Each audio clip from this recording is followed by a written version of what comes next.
Bonjour à tous, bonjour à vous. Merci de nous retrouver ce matin sur les antennes Equinox Télévision pour cette nouvelle semaine, mais surtout pour cette nouvelle édition de 10-12, le Zénith qui commence à l'instant. Vous le savez, le Cameroun commence à vivre un moment un peu plus que difficile avec le Covid-19. On vous parlera bien évidemment de plus de 800 cas reconnus en 8 jours seulement au Cameroun. Qu'est-ce qui se passe véritablement? Merci de garder le bon angle. Bien évidemment, sur la télévision, merci de tenir la télécommande avec exemplarité et laisser le volume de façon à être véritablement dans l'esprit de cette émission. N'oubliez pas non plus qu'il y a cette interactivité entre vous et nous. Vous allez nous laisser vos commentaires sur les pages bien connues 10-12 Le Zénith ou en direct sur le fil d'actualité sur Facebook avec Equinox Télévision. Bienvenue à vous, bienvenue à tous. Une grande famille vous retrouve. La grande famille de cette émission, c'est Charles Bachou, c'est Mbombo Bengan, c'est Karine Sontia, Dominique Audrey Oyengelek, ensemble unis pour la même mission, vous servir et vous honorer parce que vous êtes à nos yeux nos vrais prunelles. Charles Bachou, bonjour, bienvenue.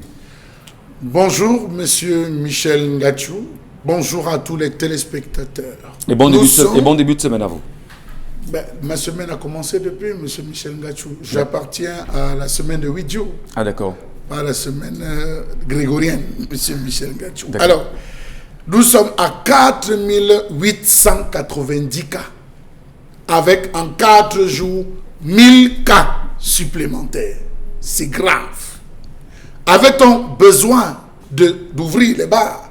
Avait-on besoin de permettre l'accès dans les restaurants, les snack bars et tout?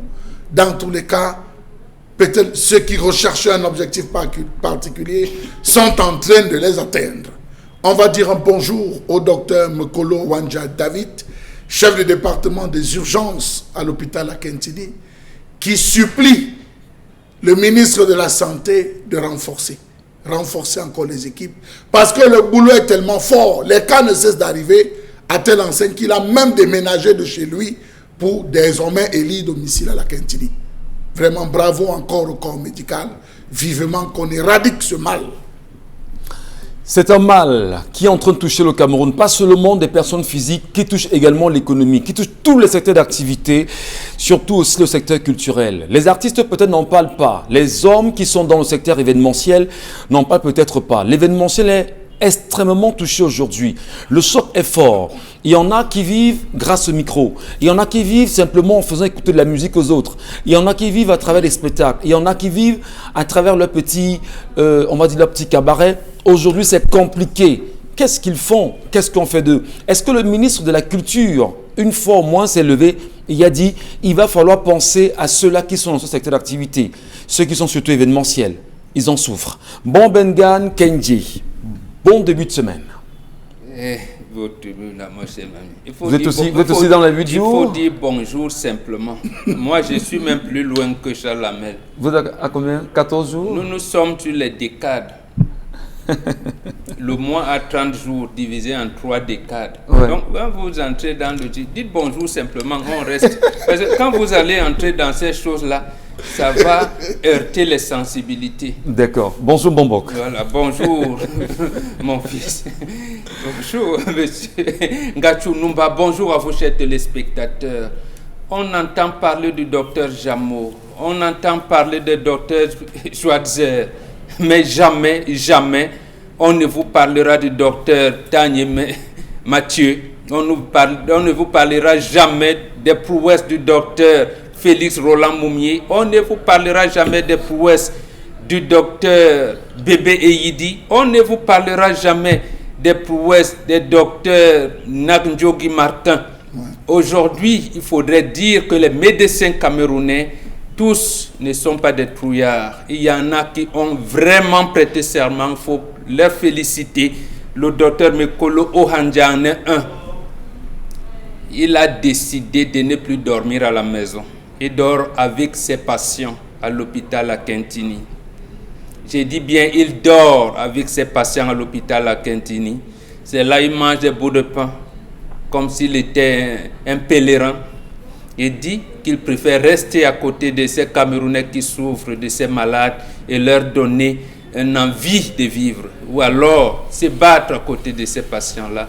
Merci, docteur Mekolo Handa. Continuez Mais sauf que il se plaint parce que là, il n'a pas dit « je vais mourir ». Il dit « il faut sauver les malades ». C'est pour ça qu'il interpelle le ministre de la Santé publique. Oui, il faut attirer l'attention des populations comme vous l'avez fait à minuit 36 minutes en disant que nous entrons dans une phase compliquée. Oui, mais le docteur voudrait que vous équipiez, ici à Douala par exemple, Mbappé Lépé, que vous équipiez l'hôpital militaire pour que effectivement tous ses collègues médecins, tous ses confrères médecins qui voudraient travailler comme lui puissent se déployer convenablement. C'est ça. Merci, docteur Mekolo Ohanja. Je pense que aujourd'hui c'est un jour férié. Le ministre Malachi Malaouda, j'ai prononcé le nom de Malachi, c'est un nom biblique. Comme les Noé. Noé a sauvé le monde avant Jésus, on n'en parle pas trop.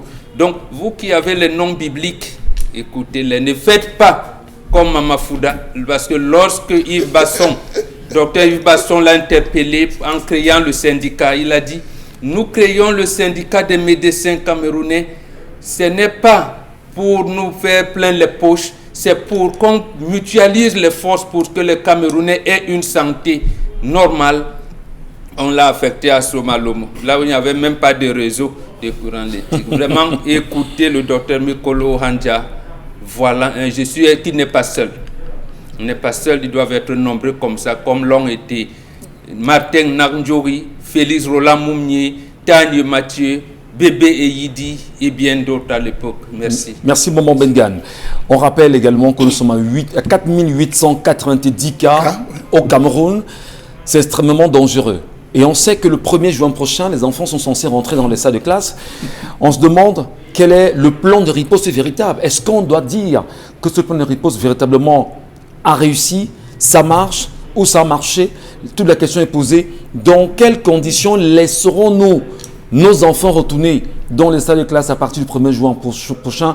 Est-ce que c'est possible? D'ailleurs, les enseignants aujourd'hui, pour parler du syndicat des enseignants, ils sont aux abois et nous donnent des conditions avant de rentrer dans ces salles de classe parce qu'une grève est en vue à partir bien sûr du 1er juin 2020, sinon aucun enseignant dans les salles de classe.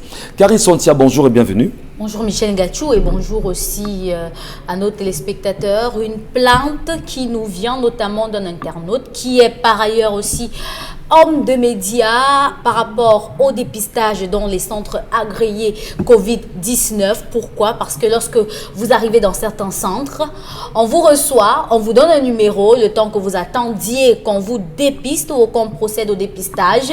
Il y a des personnes, on ne sait pas qui ils sont, ou qui elles sont, qui viennent garer des grosses voitures, parfois immatriculées avec les emblèmes nationaux, qui arrivent et se font dépister avant vous, repartent, vous laissant sous le soleil. C'est au Cameroun ça? Je ne parle pas de laine. D'accord, c'est juste parce que je veux juste comprendre. C'est assez compliqué quand même. Allons accueillir tout de suite Dominique Audrey Oyengele qui nous retrouve pour cette semaine. Bon début de semaine, Dominique. Peut-être vous ne serez peut-être pas compliqué comme Charles Hamel qui est dans un processus particulier compris Mbongo Bengan. Vous, au moins, vous connaissez le calendrier grégorien. Bon début de semaine, Dominique. Oui, merci de me recevoir, Monsieur Ngachou. Bonjour aux téléspectateurs. Allez, on va rapidement bien le faire avec vous. L'histoire de ce jour, dans cette édition, avant bien évidemment d'en parler, rappelons nos téléspectateurs qui doivent laissez leurs commentaires sur la page 10-12 Le Zénith ou encore sur le fil d'actualité d'Equinox Télévision à travers, bien évidemment, sur Facebook, à travers Equinox Télévision pour ceux qui nous regarderont en direct. L'histoire, c'est avec vous, Dominique Audrey. Aujourd'hui, je vous raconte l'histoire de Carlos. Il nous a écrit depuis la ville de Bertois. Il raconte qu'il a passé son enfance dans un séminaire et dans ce séminaire-là, il s'est lié d'amitié avec un autre homme qui, avec le temps et les années, ils se sont séparés, ils ont pris des routes diamétralement opposées. Aujourd'hui, son ami est un homme plein aux as qui fait partie de la haute société et leurs deux femmes sont amies également, donc ils sont dans un couple d'amis. Je crois que c'est comme ça que ça se dit. Il raconte donc qu'il y a presque un mois, la femme de son meilleur ami d'aujourd'hui vient le rencontrer et voudrait lui parler à lui et à son épouse. Alors Carlos interpelle sa femme et lui demande de venir s'asseoir. La femme de son ami éclate en sanglots et leur dit « Je ne peux plus. Je ne peux plus supporter cette situation. Je suis au bord du suicide. » Elle poursuit l'histoire en disant « Ça fait sensiblement plusieurs mois, presque une année déjà, mon mari me soumet à des actes pervers. » Ils n'ont pas bien compris ce que ça voulait signifier, mais elle leur explique que tous les dimanches, lorsqu'il est 15 heures exactement, son amie fait venir un homme, un vieil homme, avec qui elle est censée avoir des relations intimes dans leur lit conjugal. Elle raconte que les 2 premières fois où son mari a voulu la soumettre à cet exercice-là, elle a brutalisé cet homme qui est vieux, vraiment vieux. Mais la 3e fois, son mari, sous la menace, a assisté à la scène dans leur chambre et il lui a dit « Tu vas le faire, que tu le veuilles ou non, tu le feras. Auquel cas, tu payeras de ta vie. » Elle dit qu'elle a fini par obtempérer et qu'il lui a fallu 2 jours pour pouvoir se remettre. Elle dit qu'elle ne sait pas ce que mange ce vieillard pour pouvoir être aussi d'aplomb. Elle dit donc qu'elle a parlé de ça à ses 2 enfants parce que ses 2 enfants vivent aujourd'hui à Dubaï. Elle a parlé à ses 2 enfants et ceux-ci lui ont demandé de partir du Cameroun pour venir rester avec elle. Mais elle ne veut pas quitter son pays, elle préfère rester ici. Elle s'est rapprochée donc de Carlos pour demander à Carlos, puisqu'il est le meilleur ami de son mari, d'aller le voir et de lui en parler. Sauf que l'épouse de Carlos, à son tour, interdit formellement à son mari de s'en mêler. Donc aujourd'hui, Carlos aimerait savoir, est-ce qu'il parle à son meilleur ami ou alors il écoute les recommandations ou bien l'interdit de sa femme? Cette histoire, elle est forte quand même. Hein? Oui, pour un lundi. Ouais, elle est forte quand même. Oui.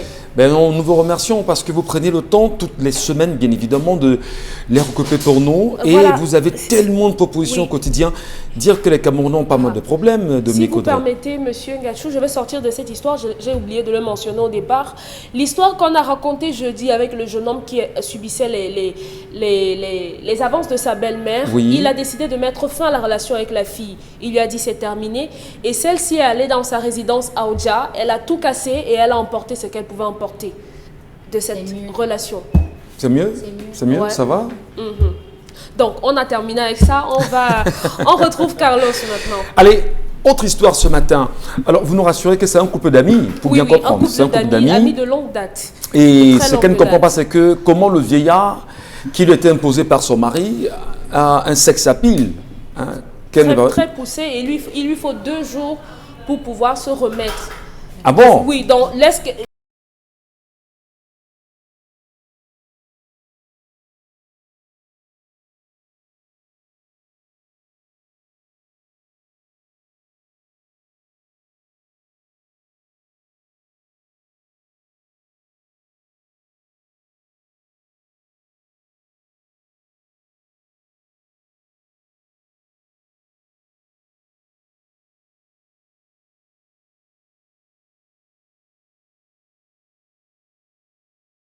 Histoire pareille, une attitude pareille, Bonbon Bengan, va-t-on dire finalement qu'il y a des femmes qui vivent la douleur dans le mariage que le bonheur? Oui, absolument. Il y en a qui vivent vraiment le calvaire et sont obligées d'accepter parce qu'elles ont eu des enfants. Dans ce mariage, ils sont obligés. C'est ça. Vous voulez que je vous réponde clairement à la question? Mais maintenant, est-ce qu'il faudrait au moins que l'ami du monsieur qui fait subir ces actes, on va dire, inacceptables à son épouse, qui est Carlos, comment doit-il s'y prendre? D'abord, l'histoire a pour origine le séminaire. Ce n'est pas la tradition bandou, c'est le séminaire. Voilà, parce que chez nous, séminaire, ça commence lorsqu'on te circoncis, surtout nous qui sommes dans la lignée de perpétuer la tradition. On vous circoncis, on vous sépare de la femme, on vous initie. Et quand vous atteignez un certain âge, on vous éduque à la pratique sexuelle. Il y a des âges pour cela. Mais ici, c'est le séminaire. Pour qu'on se comprenne très bien, je vais vous citer un autre séminariste. je le cite, il a dit lui-même. Il s'appelle Pierre Ella, il vit encore. C'est un commissaire de police retraité. Il a commencé au séminaire. Il ne cite pas le séminaire, lui-même il a cité ça dans son livre. Le calice et le glaive. Ce livre est publié aux éditions Veritas de l'Église catholique. Pierre Ella explique que comme commissaire, il a un ami connu au séminaire qui lui, également, ils ne sont pas devenus prêtres, il a épousé, mais il entretenait des rapports sexuels avec sa fille. Sa propre fille à lui. Ses filles. D'accord, oui. Mais également avec ses garçons. Donc il y avait une orientation sexuelle qu'on pourrait appeler homosexuelle. Donc il était bilingue, mais ça commençait d'abord par celui. Et comme ça, son ami n'aurait jamais imaginé cela. J'ai dit bien, Pierre est là, le calice et le glaive paru aux émissions Veritas ici à Douala. Donc c'est pour dire quoi? Maman, permettez, l'histoire vous est racontée dans ce livre-là de Pierre Ella? J'ai dit oui. Très bien, ok. J'ai dit oui.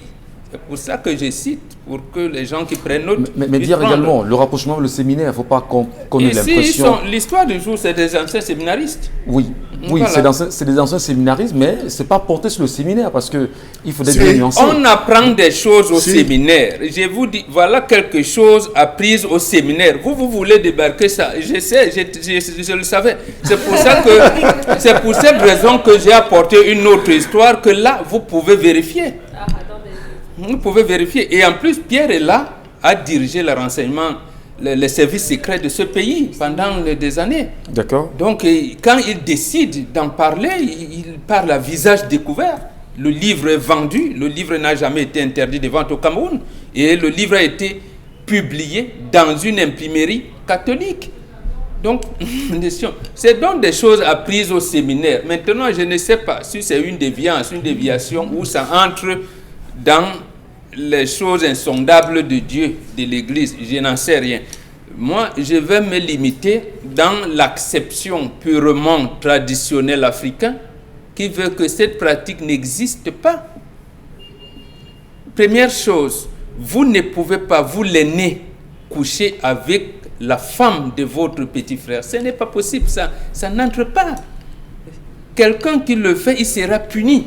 Maintenant, que ce soit votre mari qui vous contraint à ce genre de pratique, la femme africaine, la vraie, qui s'initiait au mariage, avait les leviers pour ne pas accepter ce genre de comportement et justement pour accuser son mari de ce genre de pratique.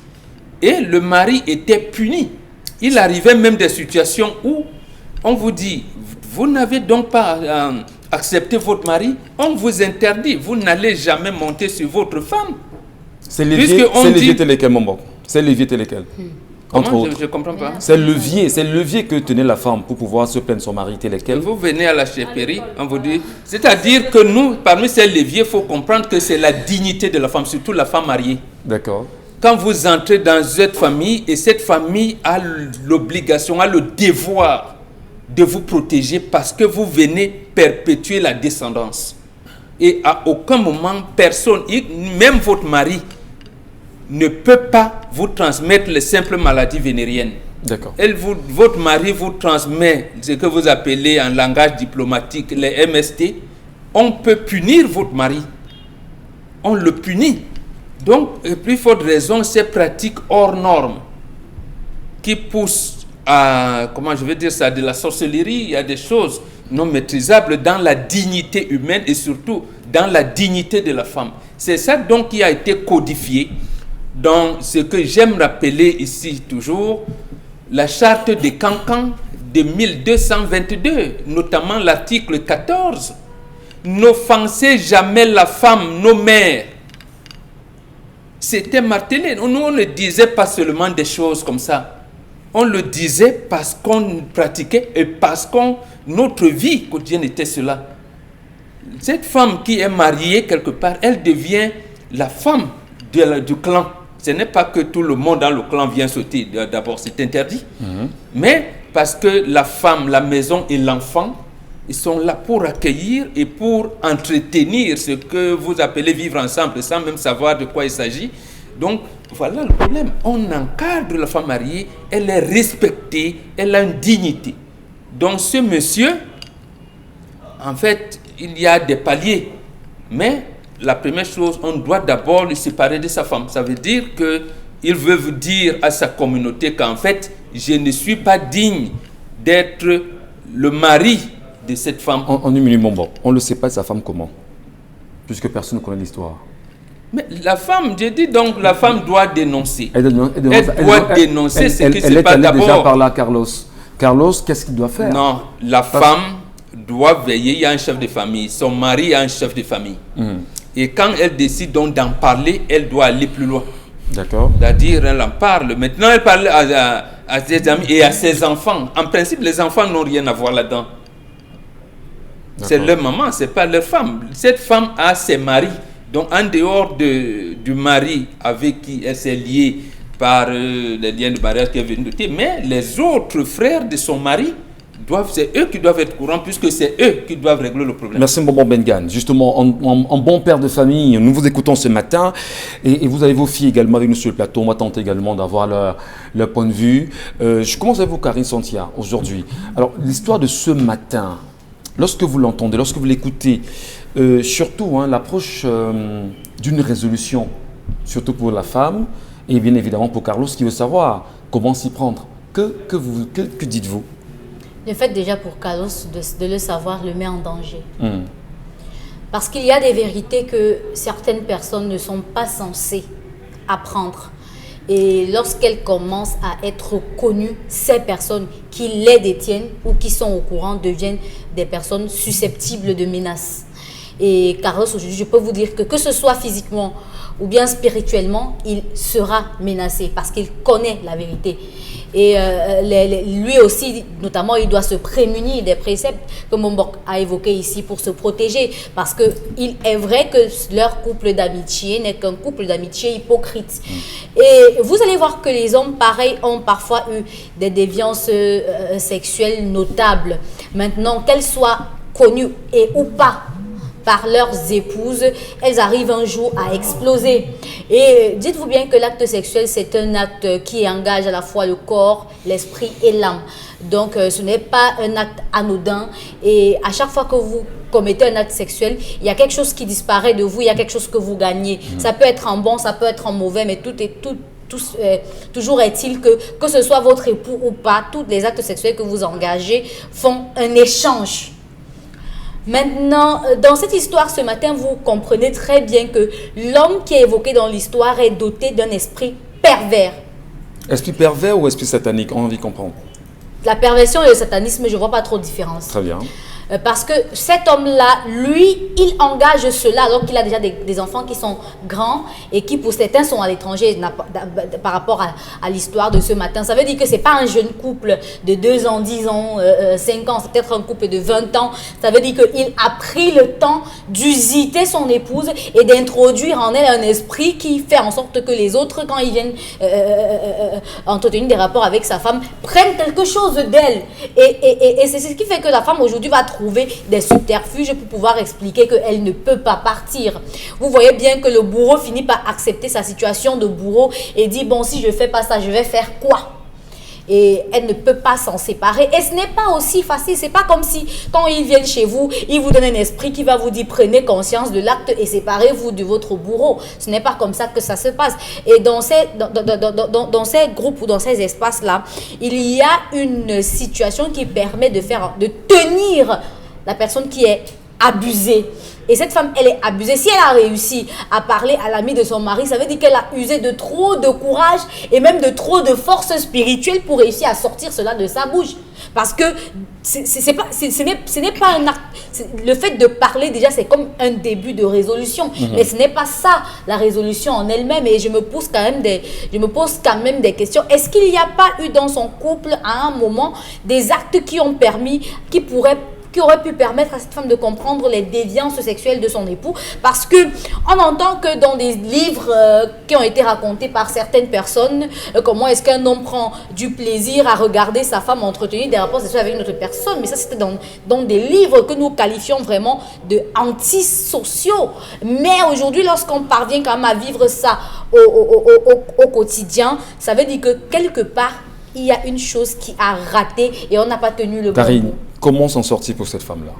Je pense qu'il faut d'abord, lorsque généralement on se marie, on prend en compte beaucoup de choses. Elle a sa famille à elle, elle a la famille du monsieur. Il faut d'abord commencer par dénoncer là-bas. Maintenant, on ne sait pas quel pouvoir a le monsieur dans sa famille pour que même si elle dit n'importe quoi, elle ne soit pas prise en compte.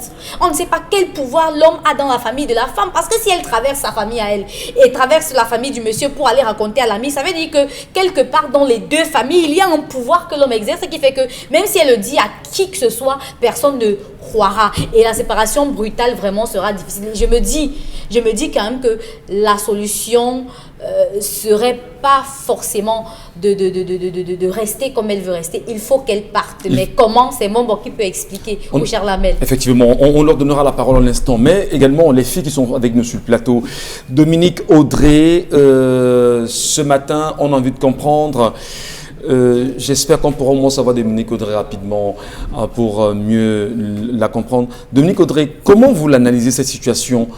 Il y a lieu que Carlos sorte la femme de la situation, d'une part, et il y a lieu en même temps pour la femme aussi de retrouver son équilibre, entre guillemets, moral, sociologique aussi. Qu'en dites-vous?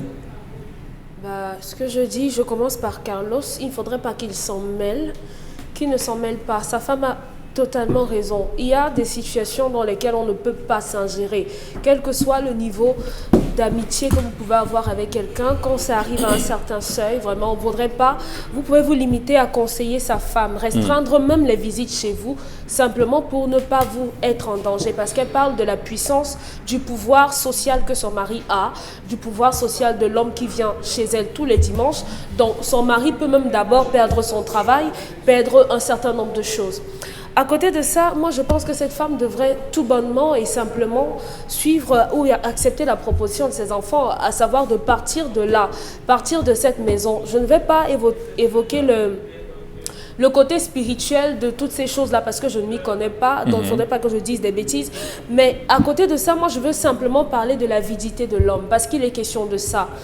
En économie, l'un des cours qu'on nous donne généralement en économie, c'est que l'homme et la vie, c'est deux paniers qu'on propose à un homme. On vous propose deux paniers et il y a des contenants, il y a des contenus dans ces paniers-là. Les contenus, l'homme aura tendance à toujours vouloir aller vers ce qui est le plus plein. Malheureusement, aujourd'hui, dans notre société, on a beau avoir le nécessaire pour vivre et parfois un peu plus, mais on retrouve quand même des gens qui veulent aller encore plus loin, repousser les limites. Vous vous rendrez certainement compte que cet homme, à part ce qu'il a par rapport à son travail, aujourd'hui, les actes auxquels il soumet son épouse lui ouvrent d'autres portes, lui offrent la possibilité d'aller encore plus loin, d'avoir encore plus. Malheureusement, c'est au risque du sacrifice de son épouse, de sa vie, de ses enfants. Donc, à ceux qui n'y sont pas, à ceux qui ont tendance à avoir les yeux plus gros que le ventre, sachez qu'il y a des conditions. On ne peut être heureux qu'en consommant ce qu'on a travaillé. C'est la chose qui est la plus importante. On aspire tous à avoir une belle vie, une vie de luxe, offrir des sacs, des voyages, des voitures et tout.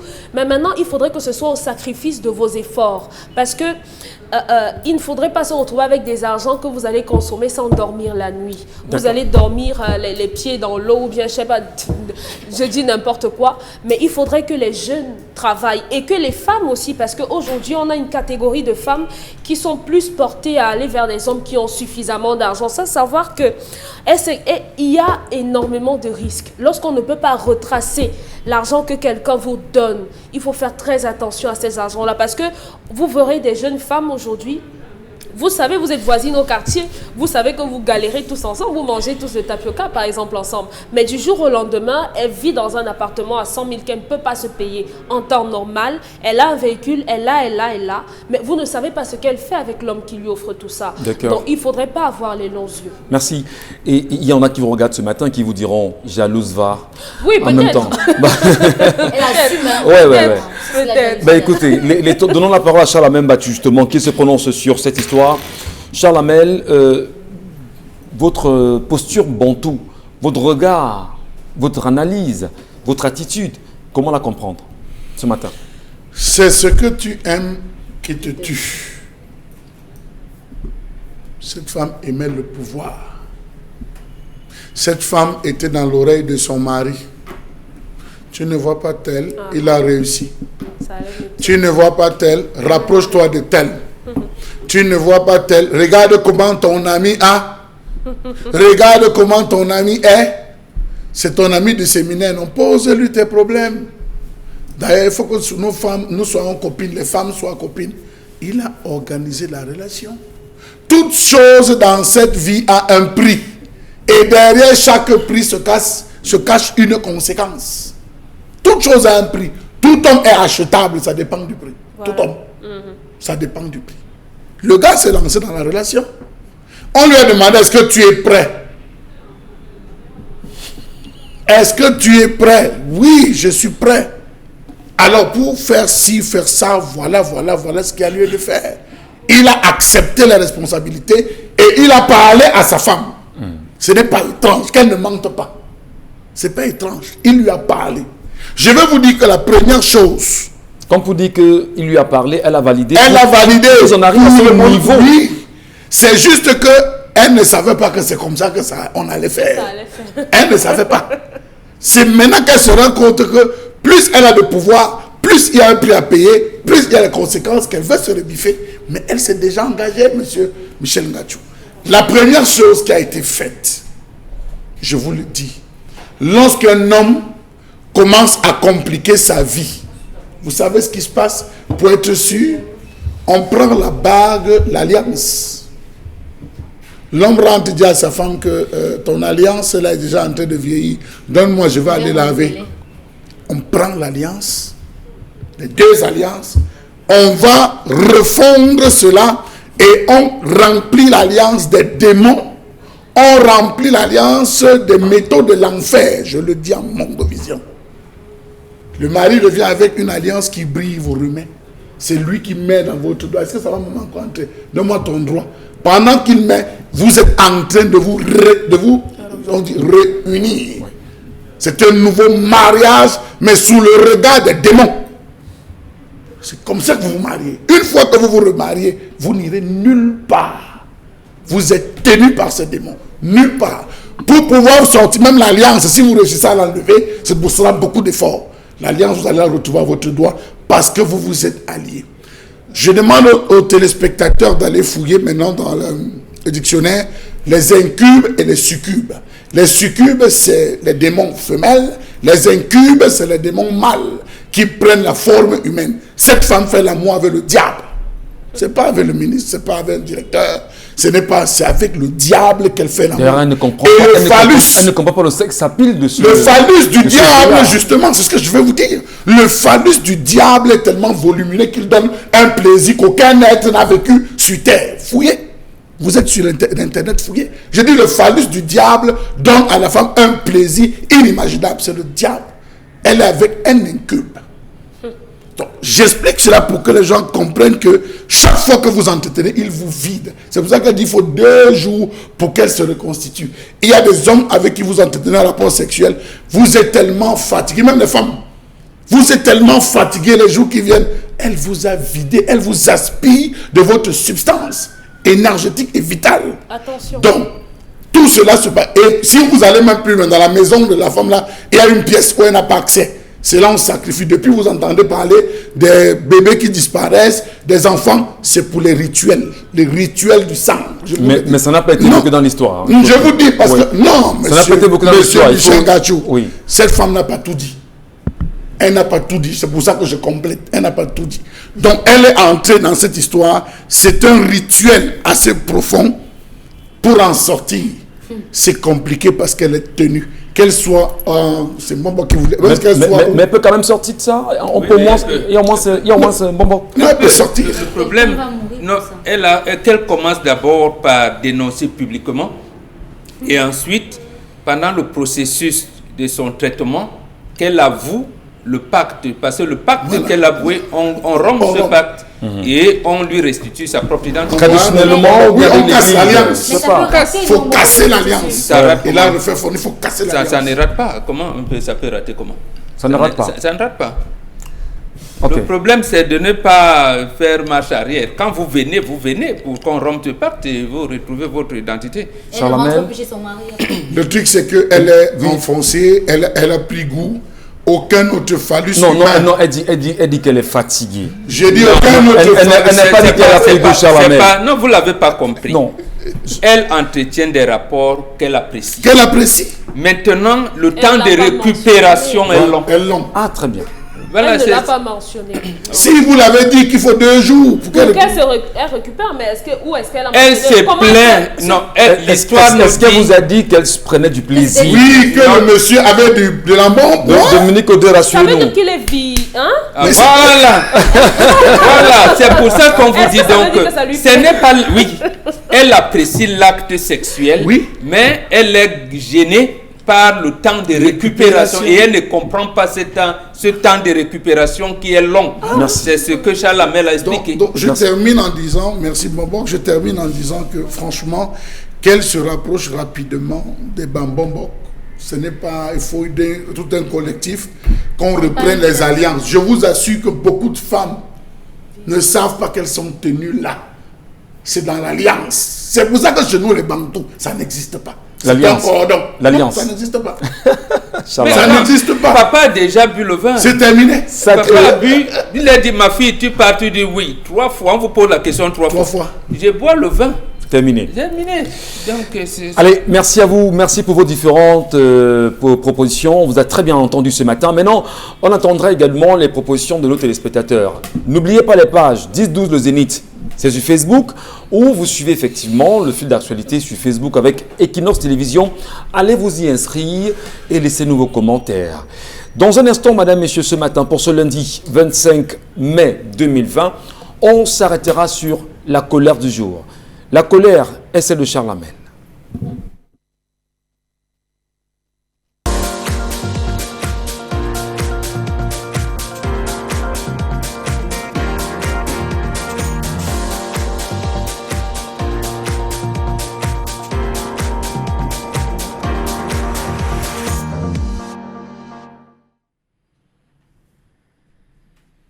Je m'interroge ce jour sur la question de l'assistance sociale et la prise en charge dans les maternités de ce pays. Comment est-ce qu'on procède à l'assistance sociale dans nos formations sanitaires? À quoi nous sert le ministère des Affaires sociales, le ministère de la promotion de la femme et de la famille?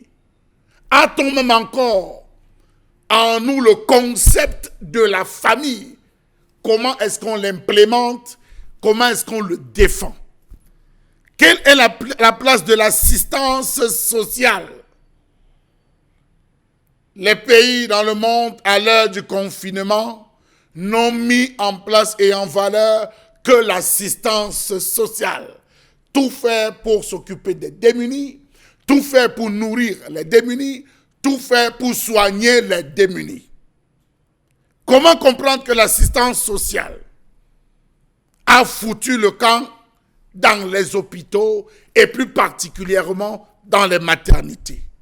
Quelle est la place des démunis dans ce pays? Comment comprendre que les démunis sont des laissés pour compte? Comment comprendre toutes ces difficultés qu'encourent les femmes enceintes démunies dans les maternités? Les visites prénatales compliquées, le suivi archi compliqué, l'accouchement aussi compliqué pour les femmes enceintes. N'allez surtout pas demander les frais d'un éventuel accouchement, d'une éventuelle hospitalisation ou encore d'une césarienne. Pauvre Cameroun, que vaut le social tant vanté par le chef de l'État? Rien, sinon que rien. Le social n'a de valeur que sur les lèvres. La réalité est tout autre chose. 6 000 femmes meurent chaque année au Cameroun en donnant la vie ou avant l'accouchement. La nation est censée, telle que stipulée dans la constitution du Cameroun, protéger la femme, les jeunes, les personnes handicapées et les personnes âgées. Après amendement, on a dit les personnes vulnérables. Comment sont-ils donc protégés? Des abus commis en toute impunité entraînent des morts et des souffrances inutiles chez les femmes enceintes. Combien de femmes ont vu des bébés décédés? Combien de femmes sont trépassées tout simplement parce qu'il manquait une quinine, parce qu'il manquait une injection, parce qu'il manquait Y ou Z? Combien de femmes ont été exposées au CLAMSI sans que rien ne soit fait en amont? Autant de questions. Comment comprendre que les maternités soient devenues des mouroirs dans ce pays du fait de l'abandon complet par les différents responsables de ces différents services et du comportement véreux du personnel? Comment comprendre que vous arrivez parfois dans certaines maternités, vous avez les femmes ont leur trousseau, à peine entre elles, on dit payer. Vous ne payez pas rien. Même si le mari est derrière en train d'arriver, on dit à la femme, c'est argent en main, soin en dessous. Où est passé donc le principe de l'humanité dans les hôpitaux? Que dire de certaines femmes qui ont également indiqué avoir subi des abus verbaux, moqueries de la part des infirmières qui leur reprochaient avec moquerie d'aimer des relations sexuelles. D'autres ont expliqué que les infirmiers ridiculisaient les femmes qui se plaignaient de douleurs lors de l'accouchement ou les suppliaient de les aider. Certains sont allés jusqu'à ériger dans certaines maternités ce qu'ils ont appelé le droit de l'œil. Pour un meilleur suivi, quand vous arrivez à l'hôpital, gardez un peu de biscuits à la sage-femme, gardez un peu de bonbons, pensez à glisser un 5000, pensez à donner pour être sûr qu'on va vous suivre convenablement. L'hôpital a-t-il besoin de cela? Point d'interrogation. Lorsque les cas s'avèrent même vrais que ces personnes sont véritablement démunies, on dit c'est à la major de gérer, la major dit c'est à Y de gérer, finalement c'est au directeur de gérer, le directeur de l'hôpital qui n'a jamais le temps, qui n'est jamais présent. Dieu merci, Facebook existe désormais, on peut se plaindre sur Facebook, histoire de faire bouger le ministre de la Santé.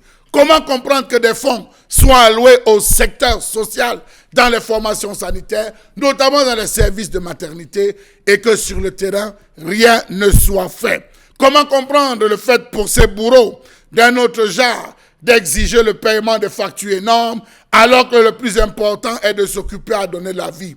Parfois, c'est la bagarre entre la sage-femme et la sage-femme et le patient. Madame, je peux accoucher? Non, madame, césarienne. Madame, je n'ai pas l'argent. Docteur, je n'ai pas l'argent. Madame, le bébé s'est déjà enroulé. Si vous ne sortez pas l'argent, dans tous les cas, on opère d'abord. Après avoir opéré, on dit on n'a pas d'argent. Ça devient une séquestration. On se plaint, on crie. Mais hélas, dans les hôpitaux, parfois le bébé qui naît n'a pas les premiers soins parce qu'il n'y a pas d'argent. Vivement que le social revienne et que le capitalisme disparaisse. Vivement que le social revienne et que le capitalisme disparaisse.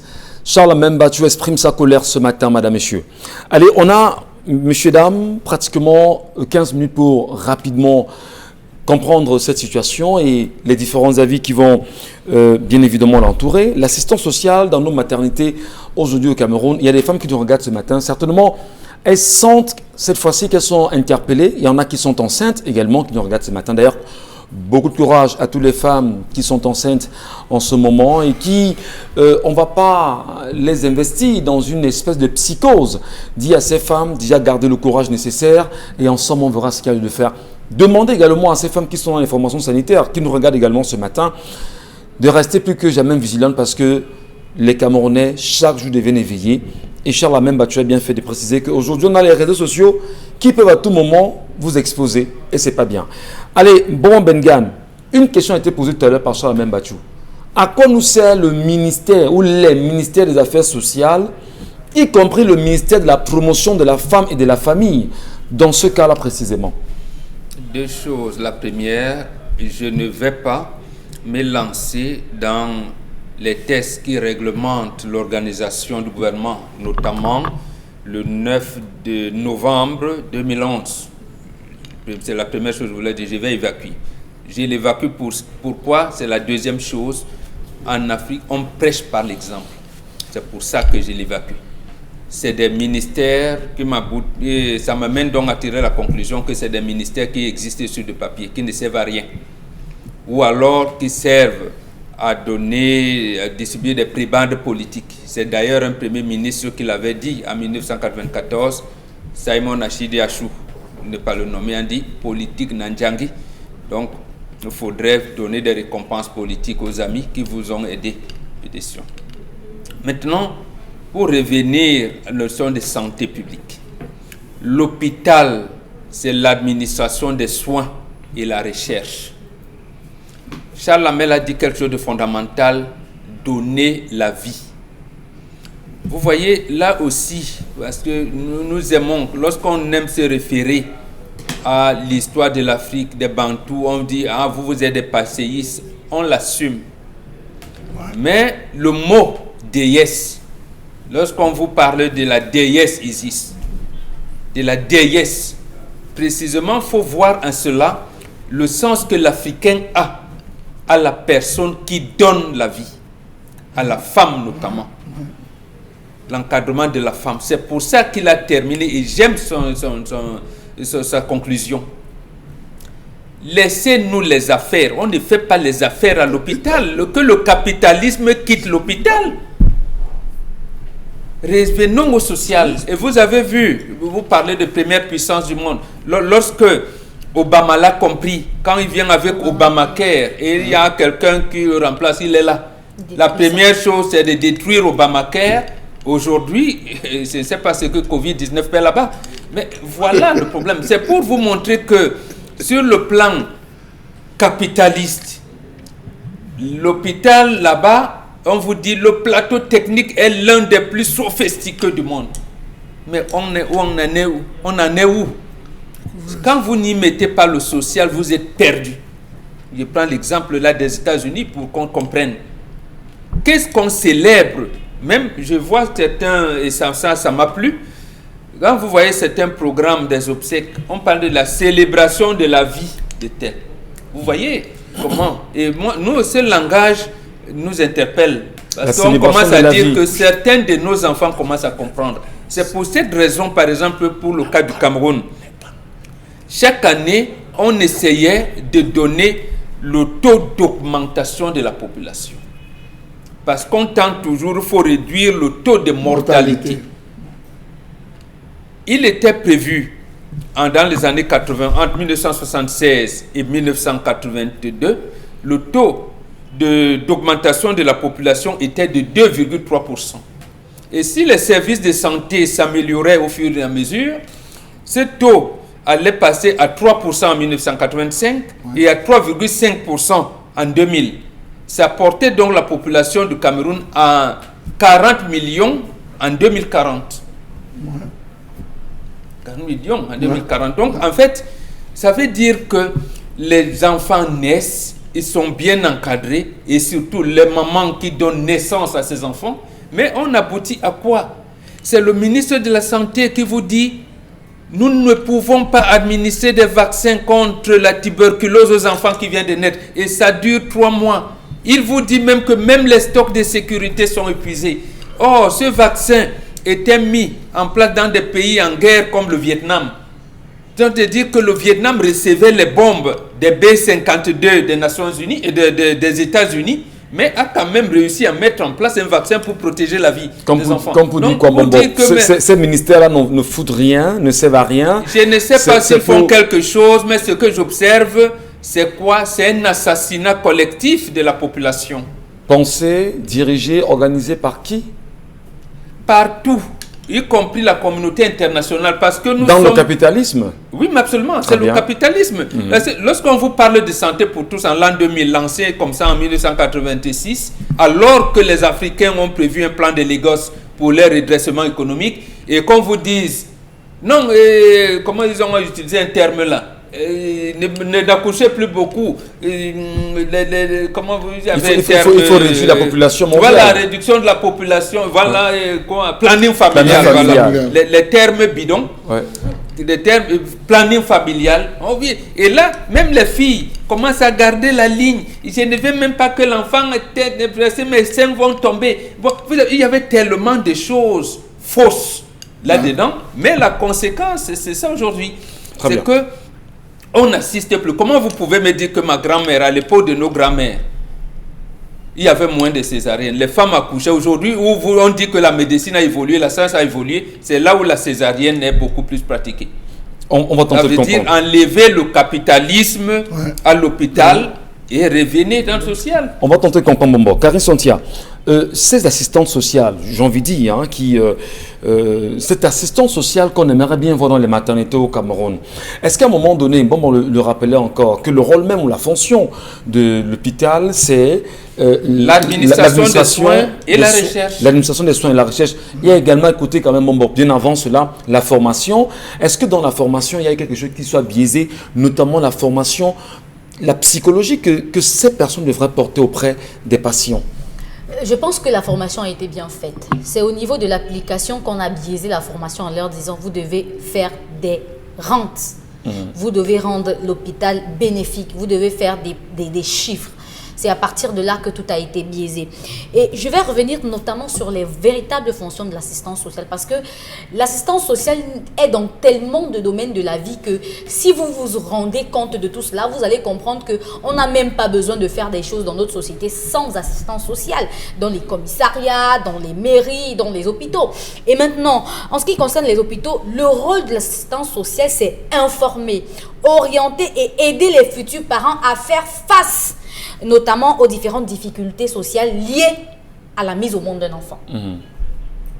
Ce qui fait qu'il y a des orientations qui sont différentes en fonction du type de grossesse que vous avez. Et vous voyez que l'Europe l'a très bien compris en faisant en sorte que les soins soient aussi organisés. Du coup, vous voyez que les gens ne dépensent pas autant d'argent dans les prises en charge des femmes.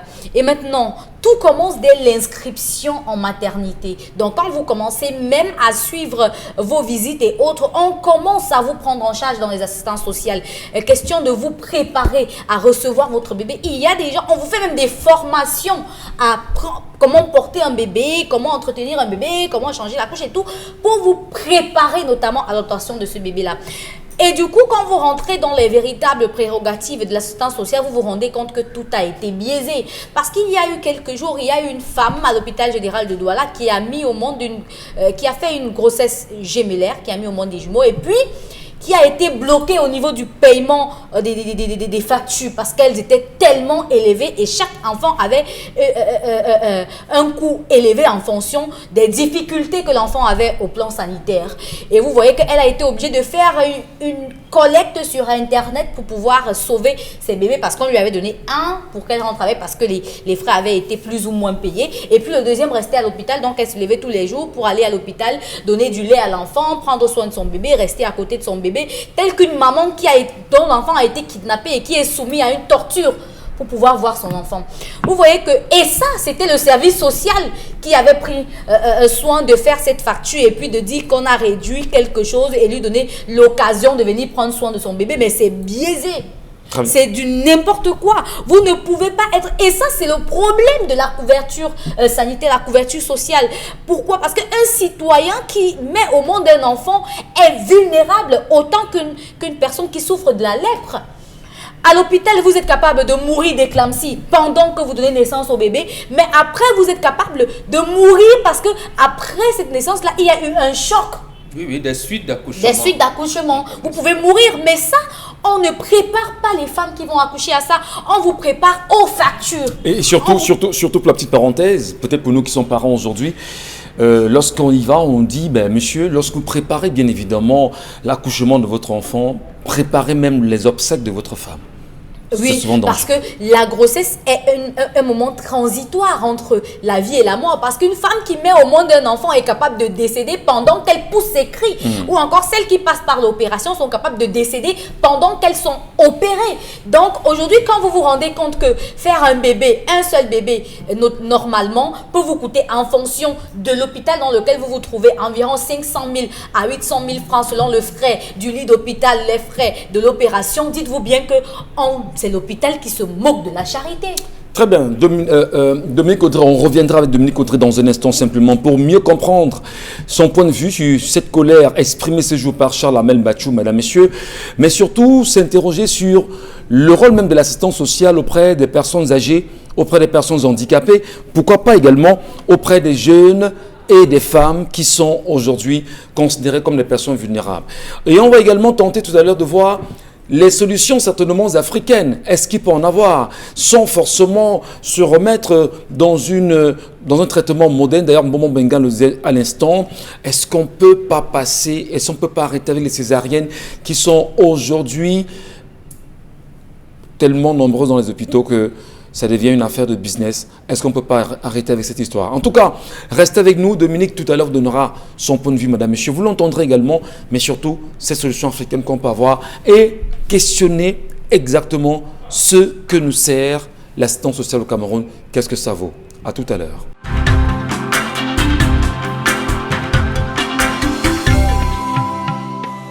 Allez, bon retour, madame, monsieur. Merci de rester présents sur les antennes Equinox Télévision pour cette deuxième partie avec 10-12, le Zénith. Et on en profite pour dire qu'en ce moment, au Cameroun, ça bouge énormément.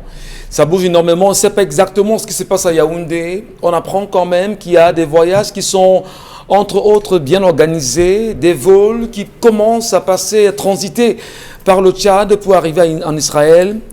Et voilà, dans les jours à venir, on mènera vraiment une enquête autour de tout ceci pour mieux comprendre ce qui se passe. On s'arrête là ce matin pour dire qu'on va rester un peu plus que vigilants. Les Camerounais veulent bien comprendre. Et aussi à côté, il y a des acteurs, j'ai envie de dire, le professeur Maurice Kamto qui est très actif ces derniers temps et qui dit qu'il ne veut pas qu'il y ait, bien évidemment, une passation de gré à gré. On se comprend bien dans la retransmission des réalités camerounaises. Ça veut dire qu'il y a une information qu'il détient que nous n'avons pas et que nous recherchons. Et depuis hier sur les réseaux sociaux, ça bouge énormément, Charles Amel Bachou. Ça bouge énormément parce qu'on laisse croire qu'il y aurait des pontes qui font sortir leurs enfants par des canaux bien connus. On n'en parle pas. Il y en a même également aujourd'hui au niveau des frontières du Cameroun qui demandent à sortir rapidement. On ne sait pas exactement ce qui se passe. Est-ce que les polices de frontières feront le travail convenablement? Nous restons vigilants et on saura très vite ce qui se passe à Yaoundé, même si on n'en parle pas. Le Caire, Israël, oui, on passe par le Tchad, on procède par la Libye, l'Égypte, peut-être même pas par la Libye, parce que... Il fuit le corona, vous savez. On fuit le corona. Le 1er juin, c'est prochain. Les enfants n'iront pas à l'école. En tout cas, on se prépare les l'hécatombe. En tout cas, on restera vigilant, on comprendra ce qui se passe bientôt.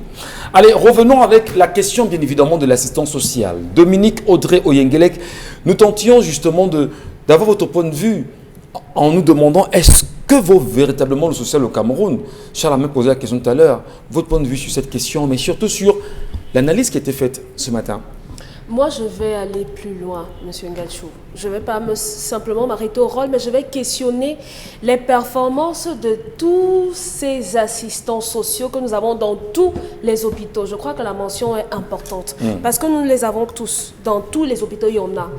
Moi, j'aimerais savoir, est-ce que les assistants sociaux ont une connaissance en médecine dans nos hôpitaux?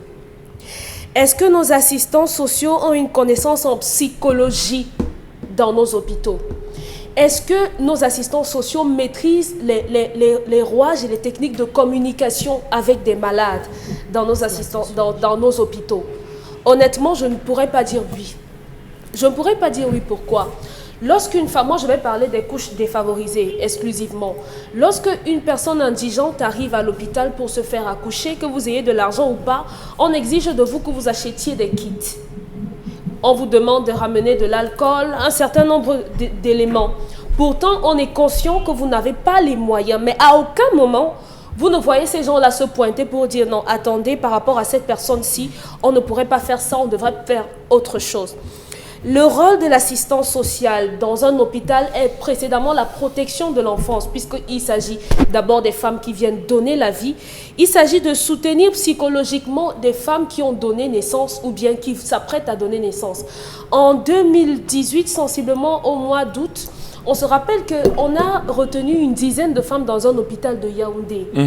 Et les images ont circulé sur la toile. On a vu ces femmes coucher à même le sol avec leurs enfants. D'autres se sont retrouvés à commander de la nourriture à d'autres malades dans l'hôpital. Où étaient passés les services sociaux à ce moment-là?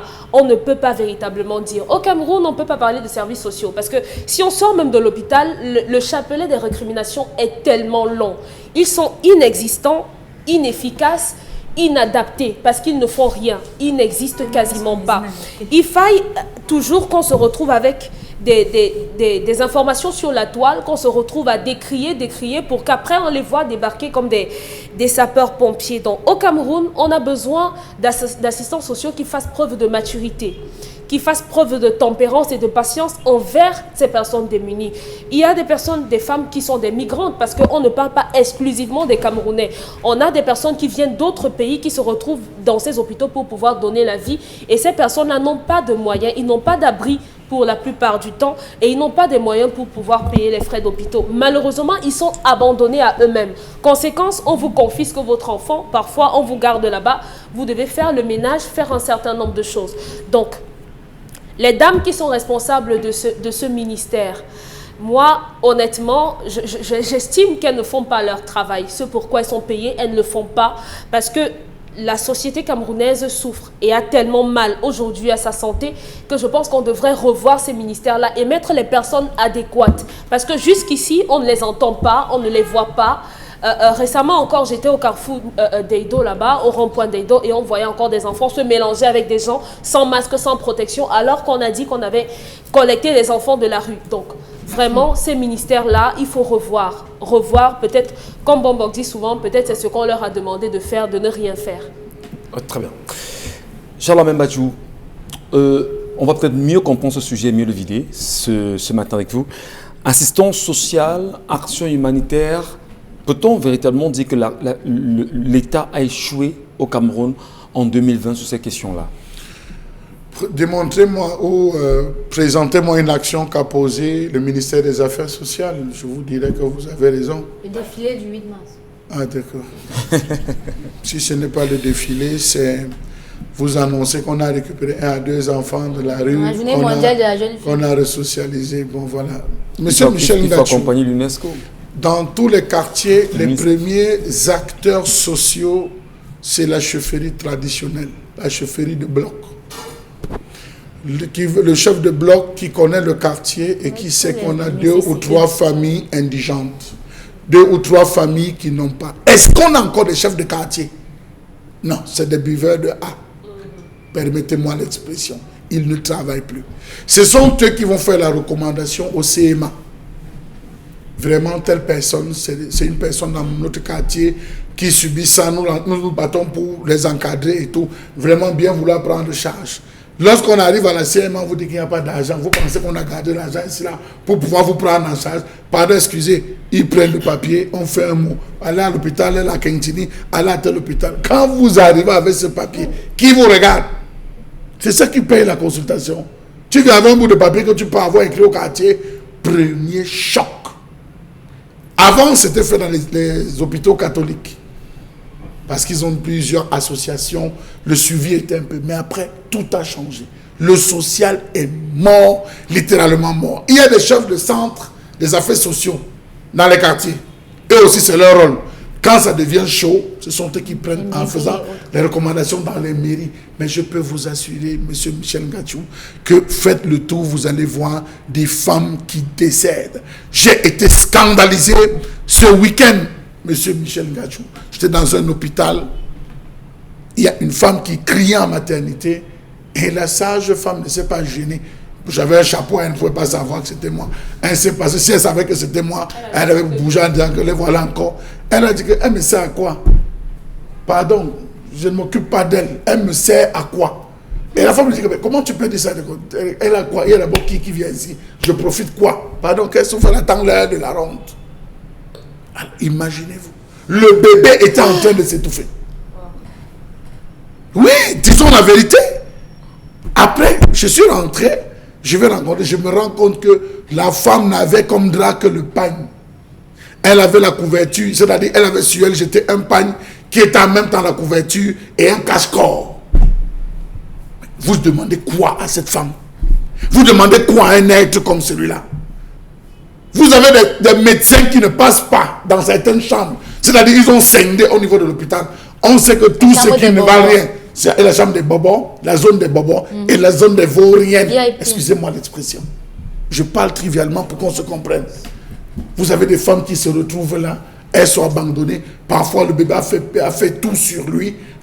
Mais écoutez, regardez tous les dons qu'on a fait. Vous allez chercher sur le marché Congo. Tous les dons qu'on a fait récemment sur le marché Congo. Vous allez voir, c'est hâte de sortir par la porte. Aucun malade n'a profité. Donc voilà là où on vit. On vit dans un état, on vit dans un pays où vous pouvez crever. Si on voit Charles Hamel en train de mourir sur la rue, on ne va pas chercher à sauver Charles Hamel, mais on va sortir un téléphone portable, Facebook direct. Ah, regardez comment Charles Hamel meurt. C'est ça. Voilà là où nous sommes arrivés. On a banalisé même la vie humaine. Ne soyez donc pas surpris. Nos hôpitaux, vous vous rappelez les derniers cas à l'hôpital central, parce qu'il n'y a pas de couveuse, parce qu'on a laissé le bébé mourir. On peut prendre le cas de Kimit, on peut prendre le cas de toutes ces femmes qui arrivent à l'hôpital. Vous êtes parti aujourd'hui à l'hôpital, monsieur Michel Ngachou. Arrivé à l'hôpital, lorsqu'il y a les visites, vous voyez la femme qui sort, madame, vous. Mais madame, je suis arrivé le matin, taisez-vous. Taisez-vous. Madame André. Madame André. Après le médecin, ça c'est fini. Patient numéro 15, on saute 1, 2, 3, 4, 5, 6. On saute parce qu'on glisse 5 000, 3 000, 4 000 dans le carnet pour envoyer. C'est comme ça, monsieur. Alors la Dominique qui arrive fait comment? Que le ministre qui nous regarde prenne aussi cela. Ils avaient lancé les IRR à leur époque. Initiative à résultat rapide. Je cite. Ça a porté quel fruit? Combien de millions on a dépensé pour ça? Non, arrêtons un peu. Merci. On s'amuse trop au Cameroun. Bon, Bengan, vraiment peut-être pour mieux comprendre et chapeauter. Non, pour illustrer ce qu'on a dit.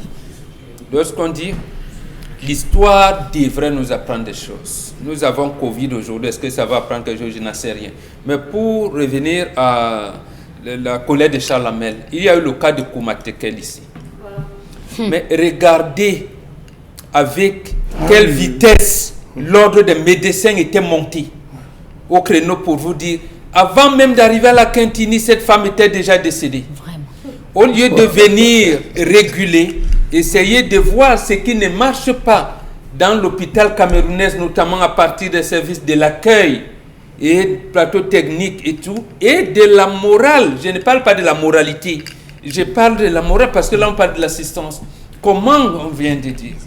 Et l'ordre des médecins, le vice-président dit, elle était morte vraiment scientifiquement, on est venu du mort de la science. Lorsque le problème de la science est même posé maintenant, je n'ai plus vu l'ordre des médecins avec l'autopsie de Monseigneur Bala. Voilà. On vient donc, j'aurais attendu que l'ordre des médecins, avec la même verve, avec les mêmes données scientifiques, vienne nous dire de quoi est mort Monseigneur Bala. Jusqu'aujourd'hui, n'ont rien dit. Apparemment, les gens sont venus d'Interpol qui ont. Voilà, c'est pour vous dire comment l'hôpital camerounais souffre. Et précisément pourquoi? Parce qu'on a dit à l'hôpital de faire les chiffres comme les autres entreprises comme Camerco, comme dit, l'hôpital n'a pas à faire des chiffres. Très bien. Merci. Merci Charlamel pour la colère de ce jour. Avec votre permission, je voudrais saluer une dame à l'hôpital central de Yaoundé, pavillon maternité, pour ce qu'on y a subi en 2016. Madame Pala, bonjour. Allez, Karine Santia, avec vous les messages. Parlant de la colère de Charlamel, je suis à Tignières. J'ai fait une fausse couche il y a un mois à cause du manque d'injections appropriées pour pouvoir empêcher que cela arrive. Dans tout un département comme celui du Faro et d'Eo, il n'y a pas de pharmacie. Les médecins vous demandent d'acheter les médicaments de la rue.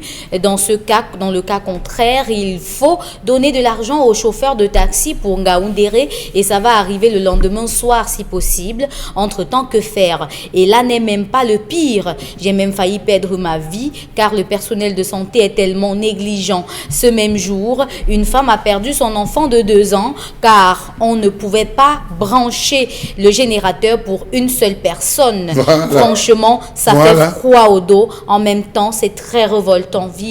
Vivement que tout cela change. Ça, c'est Diane You qui nous écrit ce matin. Jusqu'où on dit qu'on ne peut pas brancher le générateur pour une personne. Comme si une vie valait un litre d'essence. Dénoncez-les, on ne peut pas accepter ce genre de choses. On doit les dénoncer. Pour une personne, mais attendez. Oui, on peut comprendre votre colère, Dominique Audrey. Mais on vous l'a renvoyé ce matin, Charlamel. Demandez même aux parents de vous donner l'argent pour brancher. Non mais attendez, rassurez-vous. Divulguez cette information. Ces gens-là doivent être punis. Saisissez le ministre de la Santé puisqu'il est en charge de ce ministère. On ne peut pas dire ce genre de choses. Vous croyez que l'impunité au Cameroun, c'est... Ok, on utilise dans les abeilles. Peut-être que j'accusais l'association. Vous tuez un enfant comme ça, là, vous ne vous gênez pas. On ne peut pas brancher le générateur pour une personne et les parents restent tranquilles. Un médecin est mort aussi par morsure de serpent. Non. Dominique Parce qu'il n'y avait pas d'antidote. Merci. Voilà. Karine Santian pour les messages. Si Dieu n'existait pas, beaucoup de Camerounais seraient bien vite dans la terre de l'oubli. Quand tu arrives à l'hôpital, tu dois être très gentil, très poli et surtout avoir ton argent. Sinon, au-delà de te faire chiffonner, personne n'aura ton temps. Je me souviens encore que j'étais dans un grand hôpital de Yaoundé avec un malade. J'ai constaté que des infirmières nous volaient l'alcool et autres produits. Cameroun Obosso, Alain Djikam qui nous a écrit ce matin. La colère s'exprime, madame, monsieur, et les messages avec. Le Cameroun est rempli de cas sociaux divers et variés. Pourtant, l'enveloppe allouée au ministère des Affaires sociales est parmi les plus faibles, sinon la plus faible. Cela montre à suffisance la place que le social occupe dans notre pays. Plus fondamentalement, le problème réside au fait que dans la plupart des États africains, le Cameroun ne fait pas exception. Il n'y a pas de notion de pouvoir pour le développement social, mais plutôt du pouvoir pour l'enrichissement personnel. C'est ce qui explique notamment l'abandon des services sociaux avec un mépris absolu pour la condition humaine et des compatriotes. Henri Michel. Est-ce que vous savez qu'à une certaine époque, et Mbombo certainement ne dira pas le contraire, le feu président, dont la tête repose encore au Sénégal et dont on attend le retour vivement, avait pris sur lui de comptabiliser par quartier les démunis. Oui. À Yaoundé, c'était la briqueterie, c'était Obala et c'était Nkongana. Je me rappelle. Avec Madagascar.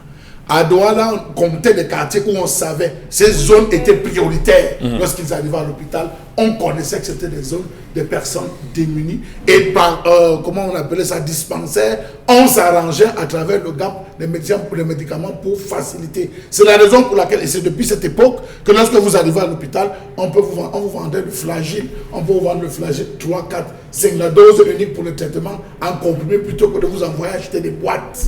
Et justement, c'est cette campagne qui a abouti, qui était la suite, d'abord pas abouti, qui était la suite de ce qu'on appelait des home ateliers. Voilà. Home atelier, c'était un processus de recasement ou alors d'amener les filles inadaptées sociales à avoir des activités génératrices de revenus. Non, comment comprendre donc comment donc comprendre, M. Michel Ngachou, que tous ceux qui sont assis à Yaoundé, dans ces bureaux, ces ministres, sont des fils de planteurs, des fils de catéchistes, des démunis, des fils de démunis. Qui sont et que passés ce par sont là. eux aujourd'hui. Ouais. Mais c'est la raison pour laquelle Bobo vous a dit que le séminaire, il insistait sur le séminaire. On a des séminaristes. Mais pourquoi ils n'ont pas mis cette morale chrétienne en avant pour pouvoir sauver? Mais tous ces ministres, c'est le fils des pauvres. Oui, mais je voulais simplement dire, ne nous attaquons pas à Dieu. C'est très... Qui s'attaque à Dieu ici? Nous attaquons pas à attaquons aux l'Église. institutions qui sont censées réguler Ne nous attaquons pas à notre vie l'Église. sociale. Ah, comment on s'attaque à Ne nous l'Église? attaquons pas à l'Église. Personne n'a mentionné L'attaque l'église. contre Il est l'église question à des quel niveau? Oui, quand on enseignements parle de qui sont séminaire, donnés. justement, il peut y avoir justement des On parle de ramifications. l'humain, du sens de l'humain. Non, on se comprend. Mais maintenant, je dis, pour qu'on soit bien, laissez le séminaire et parlons des choses qui Mais sont... on a dit sont que les ce sont produits des de anciens séminaire. séminaristes Pourquoi est-ce qu'on le qui dit? sont formés à l'amour pour l'humain, pour l'être humain. Pourquoi Qu'est-ce qui pourquoi est-ce qu'on le dit? C'est très important. Parce qu'en même temps, vous savez, la semaine dernière, ici, sur ce plateau, nous avons parlé, Mbomboka a évoqué un cas. Et puis, le retour, c'est que nous nous attaquons sur le 10-12 à Dieu. retour, Alors, nous c'est attaquons... qui? C'est Écoutez, nous n'attaquons pas à Quand même, Dieu. on va C'est des gens qui Je propose simplement, Toujours. simplement que, oui, s'il y a séminaristes, diversion. séminaristes, on sait exactement qui sont ceux qui forment ces séminaristes, ou d'où ça part. Monsieur Et Michel que Gachou. les gens n'aient pas qu'il n'y ait pas une stigmatisation. Je vous en Monsieur prie. Michel Gachou, Non. quand Voilà. moi j'ai connu et j'ai côtoyé la pauvreté. Moi j'ai côtoyé la pauvreté.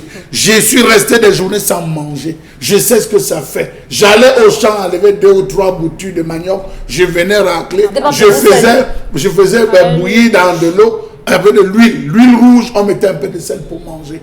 Quand quelqu'un se place aujourd'hui devant moi et me dit j'ai faim, je sais ce qu'il vit. Si j'ai, je l'aide. Vous ne pouvez pas être fils de pauvre. Vous avez vécu dans la pauvreté. Vous avez bénéficié des dons de cette république pour aller étudier, revenir avec des diplômes. Aujourd'hui, vous vous asseyez, vous bloquez les autres. Chalamel, Vous empêchez qu'on soit les autres. vous avez côtoyé la pauvreté. Moi, je suis un produit de la pauvreté. Donc, Moi, j'ai vu encore. moi, je suis issu d'une famille pauvre. Vous y êtes toujours carré. Deuxième chose, monsieur Ngachou, on ne s'attaque pas à Dieu. Ouais. Moi, j'ai l'onction de Dieu pour l'aider à mettre la nature, le système solaire en harmonie. Donc, je peux critiquer ceux qui se réclament de Dieu. Aucun prêtre, même pas le pape François, il ne peut pas me donner des leçons de Dieu. Il ne le connaît pas plus que moi. Il ne le connaît pas. Mon pouvoir, je le tiens de Dieu. Lui peut démissionner. Mais moi, je ne pourrai jamais démissionner de mon rôle de Mbombo. Lui peut démissionner. Il y a même un pape apparemment qui a démissionné. On me l'a dit. Benoît. Oui. Voilà. C'est le pape Même Benoît. moi, je n'ai démissionné et j'ai prêté serment devant les ancêtres, devant Dieu, que je serai sur le chemin de la justice et de la vérité. Très bien. Et je ne vais pas trahir ce serment parce que je sais ce que dit un serment devant Dieu. Voilà. Merci. Donc, quand que les gens essayent de justement font ça exprès, Politiquement quand correct. vous dites que tel qui se réclame homme de Dieu a tel type de comportement, vous dites vous attaquez. Non, je m'attaque à l'Église qui a pris l'option d'organiser la société d'une certaine manière. Ce Merci. n'est pas s'attaquer à Dieu. Merci à vous, Mbombo Bengan. Karine Sontiamba, peut-être rapidement, oui, passer. Non, il y a des messages sur l'histoire. Oui. Allons-y rapidement. il faut nous Cette dire. histoire ne m'étonne pas vu que tout le monde se lance dans la vie facile. On a les porte-monnaies magiques, les multiplications d'argent et autres ont tous des retombées. Moi, je suis d'accord avec mes papas. Les enfants n'ont rien à y voir. Elle doit réunir le chef de sa famille et le chef de famille de l'homme pour dénoncer ça. C'est mon point de vue, Raoul Kadoré. Il est temps pour le gouvernement de se raviser. Dans tous les pays où les mesures ont été assouplies pour observation, ont été durcies, pour observation ont été durcies de nouveau en fonction du comportement de la maladie au sein de la population. Monsieur le Premier ministre, fermez de nouveau tous les lieux publics comme au début de la lutte, sinon les Camerounais n'auront pas fini de mourir. Un autre message, je pense que Carlos ne devrait pas s'immoler. Ce sont des pratiques mystiques. Elle devrait tout simplement quitter cet homme. Les masques, voilà de quoi. Merci, on merci parle ce Karine. matin. On a tellement de messages hein, et puis vous en sélectionnez quelques-uns bien évidemment pour nous. Nous allons tout de suite, madame, messieurs, nous plonger sur la revue des réseaux sociaux. Qu'est-ce que Karine a bien évidemment goupillé pour nous ce matin? Karine, c'est avec vous. Oui, on commence par la discrimination dans le processus de dépistage des personnes au sein des centres agréés Covid-19 au Cameroun. Plusieurs patients, plusieurs personnes se sont plaints sur Internet du fait qu'elles sont arrivées dans ces centres de dépistage-là. On leur a donné des numéros pour leur classement en termes d'arrivée. Et puis, certaines personnes sont quittées derrière elles, ont garé des grosses voitures, sont allées se faire dépister avant elles et sont rentrées alors qu'elles continuent à attendre sous le soleil et même la pluie sans être dépistées. Ah, attention, c'est une situation également, Karine Santiago, qu'on va essayer de comprendre avec nous. Dominique Audrey, vous avez également entendu parler de ce sujet-là. Comment vous l'aviez accepté, vous? Je crois que c'est quelque chose de courant. Si on arrive à dire dans un hôpital que on ne va pas brancher le générateur pour une personne, il ne faudrait pas être surpris que les gens arrivent derrière vous et qu'on leur serve. On le voit un peu partout dans l'administration camerounaise. Il suffit, à d'autres endroits, il suffit de parler la langue de la femme qui va recevoir votre dossier pour signature à la sous-préfecture pour qu'on serve la personne avant vous. Donc c'est quelque chose qui est courant maintenant. Pourvu, il faudrait que les récriminations portent des fruits, tout simplement. Bon, on va tenter également de bien faire ce matin. C'est vrai que pas mal de messages en même temps. Il faut bien lire, il faut bien évidemment lire nos amis qui nous laissent des messages sur le fil d'actualité, comme Karine sait bien le faire. On va mieux comprendre cela. Cher Lamem Batiou, c'est une pratique qui ne surprend personne aujourd'hui, on doit dire. Alors, vous savez, faites le tour de certains hôpitaux. Lorsque c'est des VX qui arrivent, flambant neufs, qui débarquent, c'est le vigile qui court avec, comme les gardes du corps du président. Il court avec pour montrer, là on va garer. Il y a un cas, on fait sortir le brancardier de circonstance qui vient transporter le cas. Et on vous souffle à l'oreille que grand, ce n'est pas gratuit, un grand. N'oubliez pas votre petit se débrouille. On sait qu'il y a un 3 000 ou un 5 000 qui va tomber. On alerte directement qu'il y a tel qui est arrivé. C'est ça, et c'est comme ça que l'administration fonctionne depuis. Rappelez-vous ici que Mbombok nous avait dit que beaucoup de choses allaient changer si et seulement si on va retrouver à la banque un gouverneur qui se met en rang pour venir toucher son salaire. Si on va trouver un préfet qui lui-même passe aligné dans un commissariat pour faire sa carte nationale d'identité, ça et seulement là, les choses vont véritablement changer. Donc il n'y a rien d'étrange à ceci que des gens arrivent. Vous savez qu'il y a eu des gens, donc des entreprises qui ont fait des dons. Ils sont prioritaires. Je peux vous citer dans cette ville, mais sauf que on va dire que c'est la publicité des gens qui, l'entreprise a donné, on fait une recommandation, on dit monsieur, il est prioritaire. Ils ont quand même donné 50, 100 et poussières de millions de francs. Ils sont prioritaires. Le personnel d'entreprise est prioritaire. Lorsqu'on arrive, il descend, il vous trouve, il vient, il toque, non, on m'a appelé, oui monsieur, je vous attendais, veuillez entrer. C'est ça cette république, une république de privilèges. Et le capitalisme se poursuit également dans ce système-là. C'est assez compliqué. Bon, Bengan, c'est à vous. Non, à la suite, j'ajouterai seulement ceci. À la suite de Charles Almer. Ici, il y a des entreprises ou même certains opérateurs économiques qui ont donné de l'argent et que la maladie aujourd'hui, ça ne se fait pas contagion ou contamination. On devrait donc mettre une unité spéciale qui est susceptible d'aller les tester à la maison ou dans des entreprises. Voilà. Par exemple, on dit telle entreprise qui a participé organise un test de dépistage de ses collaborateurs. Et là, ceux qui viennent se faire tester dans les hôpitaux ne sont même pas au courant. Ne sont même pas au courant que ça existe. On part, on les teste là-bas. Et c'est bien, ce serait bien et pour l'entreprise et pour le pays. On aurait donc détecté certains qu'on les mettrait en confinement. Maintenant, si c'est des particuliers, parce qu'ils ont donné de l'argent, quelque part, on vient les tester à la maison. Charles Amel a parlé tout à l'heure. L'organisation administrative du Cameroun le permet.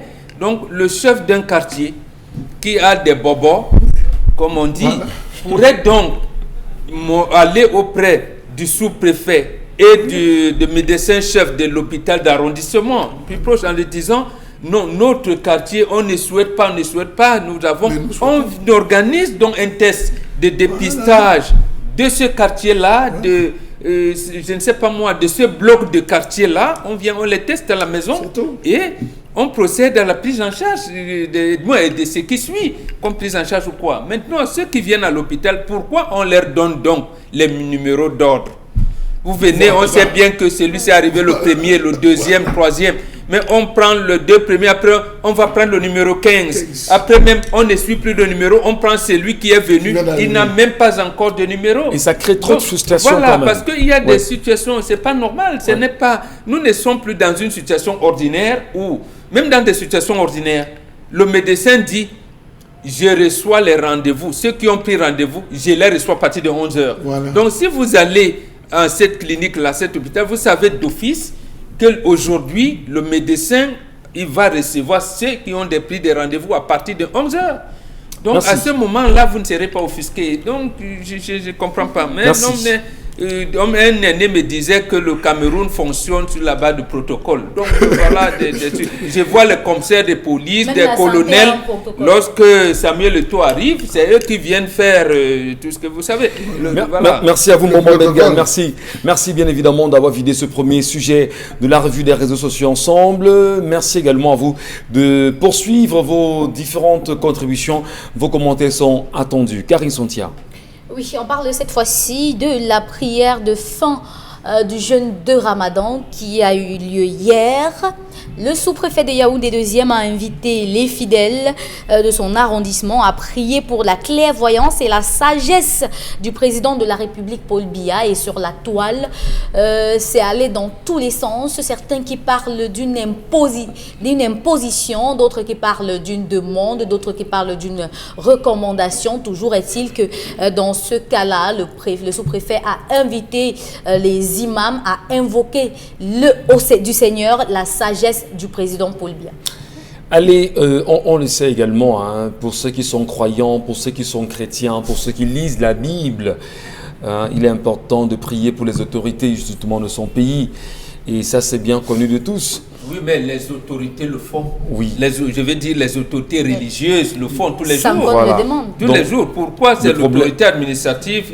Ça n'entre pas dans ses prérogatives de les rappeler à l'ordre. Ils ont avec les sous-préfets, avec les chefs de quartier et les chefs de bloc. Donnons la parole à Dominique Audrey, certainement, pour mieux comprendre. Est-ce que, Dominique, on peut dire aujourd'hui que cet appel ou cette demande à prier pour le chef de l'État, c'est pour rentrer dans les bonnes grâces du système en place? Ce que j'espère en tout cas, peu importe les bonnes grâces, parce qu'ils sont déjà dans les bonnes grâces, j'espère juste qu'on ne va pas nous transformer en un pays je veux dire qu'on ne va pas transformer le pays en une église, hein, parce que ce soit pour la lutte anticorruption, on a fini par se tourner vers Dieu au lieu de mettre à mal les personnes qui mettent à mal le pays. Maintenant, on demande de prier pour qu'ils fassent quoi? Oui, mais la prière, c'est pourquoi? Pour qu'il ait la sagesse nécessaire pour bien gérer le Cameroun. On n'a pas eu besoin de sagesse en France pour commencer à gérer ça, ou bien aux États-Unis, ou bien on n'a pas eu besoin de prière. Il faut simplement écouter les gens qui vous entourent. Écoutez, pour ceux qui disent qu'ils sont croyants et autres machin truc là, je crois que même on dit aussi que Dieu existe en tout le monde. Écoutez les gens qui vous entourent, peut-être c'est la manifestation ou l'expression de Dieu. Pourquoi il n'a pas demandé qu'on prie pour la résolution de la crise au Nozo là-bas? Vraiment, ça vous sort un peu de partout. Ah, ça me sort de partout. On vous comprend là-dessus, véritablement. Allez, Charles Hamel, priez effectivement pour l'autorité. Demandez ce qu'on prie pour le chef de l'État en tant qu'autorité administrative. Bon, on demandait tout à l'heure si ça rentre dans ses prérogatives véritablement, mais il peut quand même le faire, ne serait-ce que pour dire tout son amour à son patron. C'est ce qu'on appelle un aplaventrisme digne de Démoclès. Un aplaventrisme. Le sous-préfet de Yaoundé 2 est dans les Congolais appellent ça le Libanga. Le Libanga, il est en train de faire les dédicaces. Il voudrait qu'on parle de lui. Et c'est trop d'honneur même qu'on a sur ce plateau à parler de ça. Vraiment, c'est trop d'honneur qu'on lui donne. Ça devrait passer comme de la lettre à la poste. S'il voudrait, je veux même qu'ils aillent loin, qu'ils aillent en classe de terminale et qu'en philosophie, qu'ils posent un sujet. Quel regard portez-vous sur les actions d'un chef de l'État dans un pays? Cas du Cameroun, point.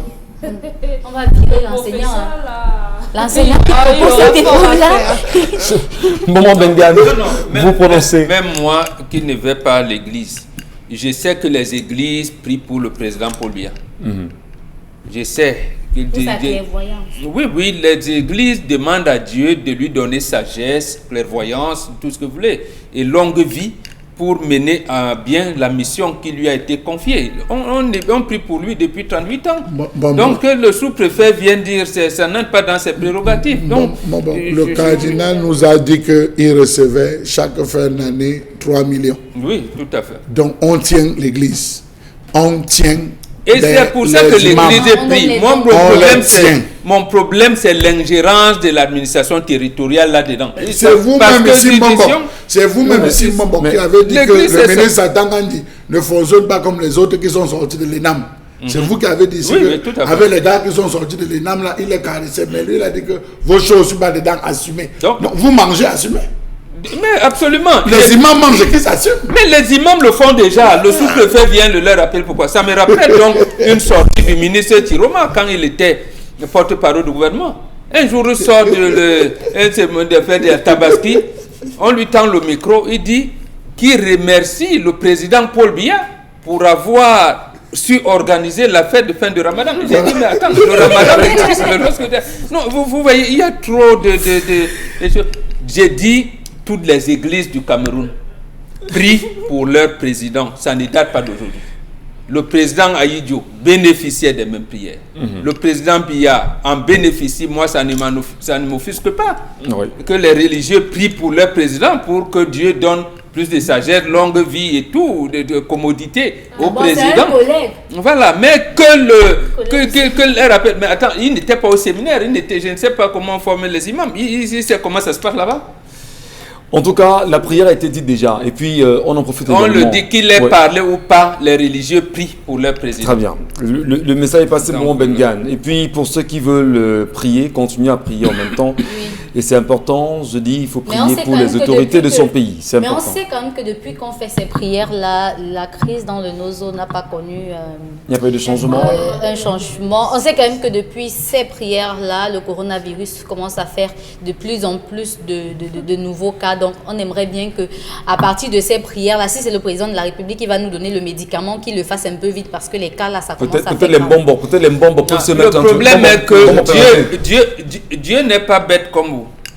Dieu sait les prières qu'il peut exaucer. Oui. Il connaît le cœur. Vous dites bien, parce que nous disons l'esprit sonde les profondeurs de Dieu. Nous savons là où on peut rencontrer Dieu. Maintenant, quand vous priez Dieu dit que voilà un menteur là. Il va même dire, mais demande quoi. Est-ce que les traditionnalistes, c'est peut-être pour mieux comprendre ceci. Lorsqu'on est dépassé par des situations, un peu comme ce que le Cameroun traverse depuis plus de bientôt 4 décennies aujourd'hui, que ce soit des réalités socio-économiques, en termes d'assistance sociale, comme Charles Hamel l'exprimant encore ce matin dans sa colère. Est-ce que vraiment les traditionnalistes, les puristes, les Mbombo comme vous et bien d'autres, pourquoi vous ne pouvez pas vous asseoir ensemble et vous dire, nous invoquons, nous prions Dieu pour qu'il puisse avoir une solution idoine dans le changement, pour qu'il puisse avoir un changement au Cameroun? C'est juste une question personnelle. D'abord, sur ces mots, pour me tenir à l'actualité, les Mbombo ne font pas de spectacle. D'accord. Ils ne font pas de spectacle. Lorsque le coronavirus a été détecté en Chine, les frontières étaient ouvertes ici. Les Mbombo ont fait un conclave et ils ont demandé à Dieu 2 choses. La première chose, c'est qu'ils permettent à nos enfants qui ont en eux l'âme qui sont portés vers la médecine, de leur donner la possibilité de trouver un remède contre cette grippe. Parce que nous, on avait donné le nom, c'est une dangereuse grippe, une méchante grippe. Et Dieu nous a répondu 2 semaines après seulement. Les Camerounais ont commencé à proposer des solutions pour venir à bout de cette méchante grippe. La deuxième chose que nous avons demandé à Dieu, justement, c'était de nous préserver. Et là, ça ne demandait pas de nous, c'est ceux qui dirigent. C'est-à-dire que le gouvernement puisse comprendre que cette pandémie qui arrive est terrible et puisse prendre des mesures. Et c'est eux qui n'ont pas compris, puisque Dieu leur a parlé, n'ont pas compris. Maintenant, pour le reste que vous demandez... Donc, du moins, Dieu a répondu. Oui, voilà. Absolument. Mais il procède par des micmacs, donc pas. Maintenant, la mission de Dieu, nous, qui nous a donné de l'aider à encadrer le système solaire, nous le faisons tous les jours. Mais on ne le fait pas devant les caméras. C'est pas devant les caméras, pas devant vous dire qu'il y aura un conclave de bonbons, on va appeler tous les bonbons qui sont dans le Vouri de se réunir à tel endroit pour faire tel. Non. Pour faire telle chose ou bien telle. Non, ça ne se fait pas. Je ne fais pas de spectacle. Allez, nous allons rapidement reprendre les messages avec vous, Karine Santia. Ils sont très nombreux, bien évidemment, nos téléspectateurs qui nous laissent plein de messages ce matin. Merci à vous. Karine, c'est avec vous. Même celui qui vous dirige est un séminariste. Là, c'est Billy Romuald qui nous écrit. Tous ces avares ont été formés gratuitement aux frais des Camerounais, alors vraiment une honte. Et plusieurs de nos grands docteurs dans nos institutions et aujourd'hui, au lieu de servir les citoyens, se servent. Ça, c'est Rémi Bienvenu en doigt. Vraiment, quand tu vois les fils de pauvres des séminaristes traiter les pauvres avec tant de haine, tu as mal. C'est cela le Cameroun. Il suffit d'avoir une veste et une belle robe et une clé en main pour pouvoir être reçu en premier. C'est très malheureux dans ce pays. Alors, quand on a vu ailleurs que assister est possible, on a honte de revendiquer que l'Africain est sociable. On se pose la question sur la solidarité africaine, surtout que ceux qui nous auront apporté tout ce qui est mauvais font autrement. Annabelle Siledje qui nous écrit. Moi aussi, je suis un enfant de la misère. Nous avons souffert pour sortir de la pauvreté. Venez, qui va à l'église en Europe? Ces mêmes blancs qui vous ont parlé de Dieu à l'église, ils sont absents. Ah, c'est Kim Maili qui nous écrit. Je vous ai demandé que si l'Europe était si croyante, pourquoi il n'y a pas une planète qu'on appelle la planète Jésus? Pourquoi il n'y a pas la planète Marie? Pourquoi il n'y a pas la planète Saint-Joseph? Monsieur Mathieu, pour dire que s'il y avait vraiment le paradis, comme vous dit à l'église, les blancs là qui ne peuvent même pas vous appeler manger, vous n'aurez pas enseigné le paradis. Ils n'auraient pas permis que les noirs aillent au paradis. Est-ce que vous amènerez les Camerounais à douter de leur foi, de leur spiritualité, de leur religiosité? Que non. Justement, on est chinois quand on est bouddhiste. Vous ne pouvez pas. Un juif, il est dans le judaïsme. Et que fait un Africain dans les églises abrahamiques? Il fait quoi dedans? Il cherche quoi là-bas? Bon, c'est pas ce n'est pas ça. Les Chinois eux-mêmes expliquent que le Bouddha aussi a été importé. Donc eux, ils ont cru que ce n'est que par le travail que vous allez y arriver. Non, c'est dans le confucianisme chinois qu'on apprend ça. C'est-à-dire que lorsque même Mao Tse-tung sort les 5 essais philosophiques en 1949, il parle de la révolution culturelle. Et dans la révolution culturelle, il y a tout ce que, c'est pas les danses folkloriques, c'est la science, c'est la technique, c'est la technologie, c'est l'espionnage, c'est tout. C'est pour ça que la Chine était fermée à un moment donné, malgré le fait qu'elle est membre permanent du Conseil de sécurité de l'ONU. Elle dit, je n'entre pas au General Agreement on Tariff and Trade, le GATT. Elle s'est fermée, elle regardait. Lorsqu'elle est entrée à l'Organisation mondiale du commerce, dont le GATT qui s'est transformé en Organisation mondiale du commerce au sommet de Doha au Qatar en 2002, la Chine s'était préparée à dominer le monde avec son bouddhisme.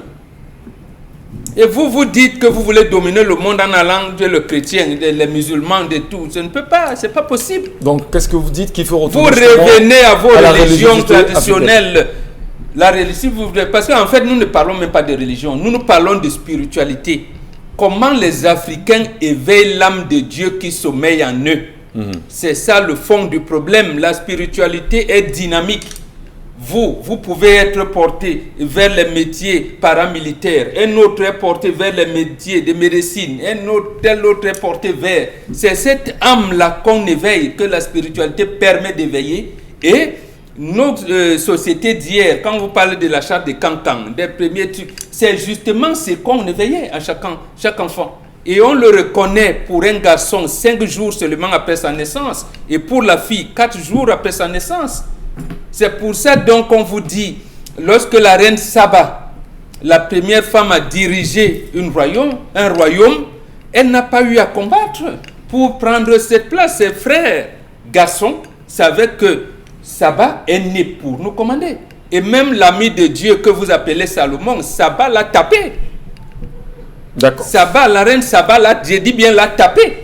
Et après, les Juifs sont venus transformer l'histoire en faisant comme si Saba était devenue la maîtresse de Salomon. Ce n'est pas possible. Salomon ne pouvait pas regarder Saba en face. Il faudrait donc, c'est ça qu'on veut donc donner à la femme africaine, en vous disant, vous avez dominé le monde. On vous a même appelé déesse. Sortez des cimes de l'Occident, on vous redonne votre pouvoir. Très bien. On est très heureux de vous entendre parler sur ce langage-là, parce que nous, Africains, on a le sentiment que pour beaucoup, nous sommes perdus. Merci également de revenir à cette école. Charles Bachou. Alors, monsieur Michel Ngachou, la main qui n'a pas béni ne peut pas maudire. La main qui n'a pas béni ne peut pas maudire. Il faut déjà le savoir. Entre cet homme de Dieu, pour ne pas écorcher l'église, puisque ça vous tient à cœur, cet homme de Dieu qui vous fait l'imposition des mains en vous disant qu'au nom du Père, du Fils et du Saint-Esprit, va et tu vas réussir. Et votre Père qui vous appelle, il déboutonne votre poitrine, il fait il appuie et vous dit partez. Lequel a plus de valeur? Votre Père, bien évidemment. Vous avez répondu vous-même à votre question. Votre Père, bien évidemment. Donc c'est pour dire que l'Afrique a toute sa place. Quand vous partez parler à vos ancêtres, vous ne le parlez pas la langue des autres. Bien bonjour grand-père, bonjour mes ancêtres. Je suis venu vous dire que ils ne comprennent rien. Rien. Et je suis là, vous m'avez abandonné. Je souffre en France, je suis venu pour que vous ne soyez pas rien. Mais écoutez, je veux comprendre. Monsieur Bachou, pour eux, sérieusement, mais pour eux, si vous ne croyez pas, ni en Dieu ou à la Bible, si vous ne croyez pas au Coran, vous êtes des païens. Vous ne croyez en rien. Pour eux là qui croient en Dieu ou encore à la Bible et au Coran. Qu'on n'ait pas l'impression qu'on est en train de faire le procès des religions ici. Mais nous parlons en tant qu'Africains. Et pour bien comprendre, Charles Hamel, est-ce que vous avez le sentiment que lorsqu'on va parler à son ancêtre sur le crâne, parce que moi je suis banganté et moi j'assume justement le fait aller sur le crâne ou sur la tombe. Excusez-moi, je dis nous on va justement rendre hommage, honorer nos ancêtres à travers le crâne. Non, moi je le fais. Moi personnellement je le fais. Et vous allez à l'église après? Je suis fils de catéchiste, je suis petit-fils de catéchiste. Je suis né dans l'église catholique. J'y ai grandi, j'ai été servant de messe, choriste, tout ce que vous pouvez imaginer. J'ai grandi dans l'esprit du catholicisme. Vous savez, logiquement, Charles, mais il veut savoir, est-ce que ça veut dire que le mec qui va parler justement à ses ancêtres en langue française, les ancêtres ne l'écoutent pas? Ils ne comprennent rien dans votre langue, monsieur Michel Ngachou. Mais papa, tu sais, ça ne va pas dans ma vie. Ils ne comprennent rien. Hein? Parce qu'il y a une attitude révérencieuse avec laquelle on parle d'abord lorsqu'on arrive. Première chose, il faut d'abord toucher le cœur du Père. On commence par balayer, on asperge de l'eau. J'ai le problème avec vous, monsieur Michel Ngachou. Oui. J'ai le problème avec vous. Je sais que demain, là, mon sort sera compliqué. Je prends 2 arbres de la paix, je parle dessus. Je mets sur la route au carrefour. Monsieur Michel Ngachou. Dès que vous allez me voir, vous allez commencer à rire.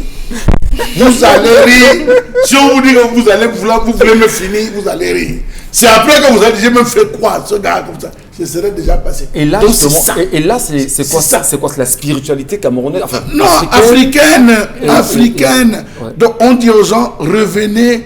Moi, je vais vous dire, j'ai été surpris un jour de trouver un pasteur d'une église réveillée en train de prendre un encouragement traditionnel à la chefferie. Je lui dis que, mais, mon Seigneur, il dit, tais-toi, tu penses que ça me laisse là-bas. Donc, vous voyez, il le dit de manière, mais c'est fidèle, il vient dire un autre langage. Tous les pays là où l'église est, pourquoi il y a trop de guerre? Dans les pays là où il y a véritablement trop d'églises, pourquoi il y a de la guerre, une guerre sauvage, barbare qui tue?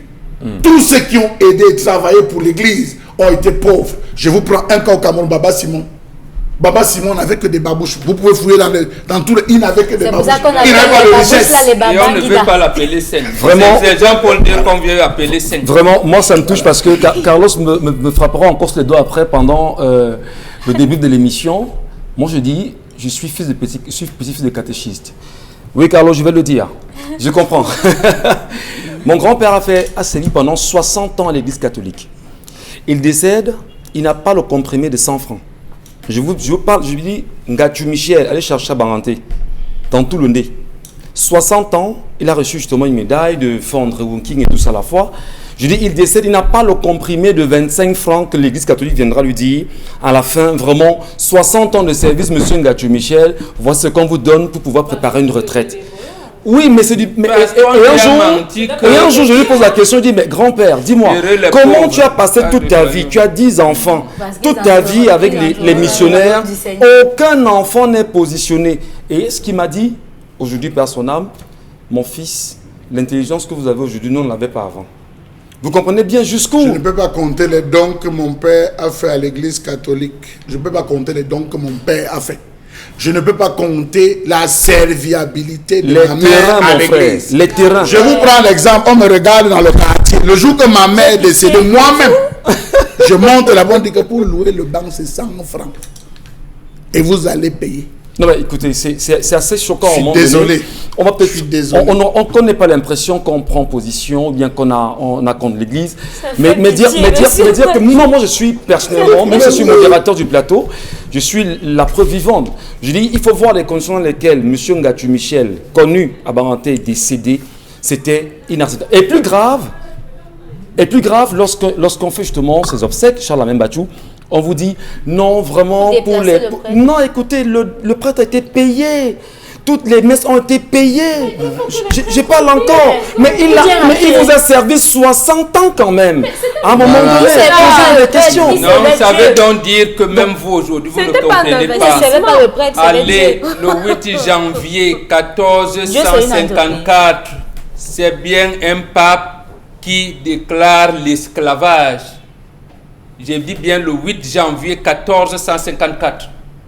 Et il reçoit les premiers esclaves en 59. Il les prend où? À la cathédrale de Paris, où il célèbre la première messe en demandant, en disant merci à Dieu qu'il a soumis une certaine race pour venir servir les Blancs. Je ne vous donne pas le nom de ce pape, vous le cherchez, ni le nom de ce roi portugais. 1400 Le 8 janvier 1454. Et quand la cathédrale de Paris qui prend feu et que les gens viennent cotiser, c'est là où on a accueilli les premiers esclaves en 1459. Et c'est un pape qui commande l'esclavage. Maintenant, on vous enseigne que les blancs, les noirs, parce qu'ils n'aimaient pas leurs frères, ils les ont vendus. C'est faux. C'est archi faux. C'est pour ça qu'on vous disait tout à l'heure, quand on attaque l'église, on n'attaque pas Dieu. Encore que l'église ne connaît pas Dieu. On peut aller plus loin. L'église, oui, cher ami, l'église lisait la Genèse, surtout les églises abrahamiques. On vous dit que leur ancêtre c'est Nour. Nour est le dieu de la guerre. Et je suis à mesure de vous dire que Moïse a été assassiné. Et on vous dit que c'est Dieu, il a pris, on ne sait jamais où on a enterré Moïse. Donc laissons ça. Moi je voudrais avoir un pape ou même le nom apostolique. Avec le nom apostolique, là on pourra discuter clairement. Très bien. Donc, peut-être la direction pourra organiser cela avec nous pour qu'on puisse mieux comprendre cela. Vraiment, j'ai envie de vous dire merci pour cet événement de conscience. Donc, le pape Nicolas V, parce que là même il faut aller jusqu'au bout. Ouais, le pape Nicolas V, c'est lui qui sort les premiers textes dont l'Église d'esclavage, qui entérine l'esclavage. Alors que le blanc n'existe pas, Dieu n'a pas créé le blanc. Merci beaucoup. Dieu a créé le noir dans la région de Grand Lac. Et le blanc, c'est nous qui lui avons donné une identité. Il y a 6000 ans seulement que nous avons dit que toi aussi, tu es un être humain. Donc, c'est des choses. Organiser un débat dessus. On en parlera vraiment de toutes ces questions de spiritualité. Merci à vous, chers messieurs et dames, pour cette participation. Dominique Audrey, je voudrais quand même vous dire merci le temps d'une participation à cette émission parce que vous serez encore avec nous demain avec une belle histoire, on espère cette fois-là. Moi, j'ai cru que vous n'alliez pas vous arrêter à un merci. Hein. Non, Manifestez votre joie quand même. Par rapport à quoi? Mais Comment il faut poser la question? Comment? voilà, c'est plutôt comment qu'il faut poser la question. Merci beaucoup. Merci à vous, madame, monsieur, d'avoir trouvé de l'intérêt en restant avec nous ce 25 mai 2020 avec 10-12 le Zénith. Retrouvons-nous demain lorsque ce sera 10h avec le même plaisir.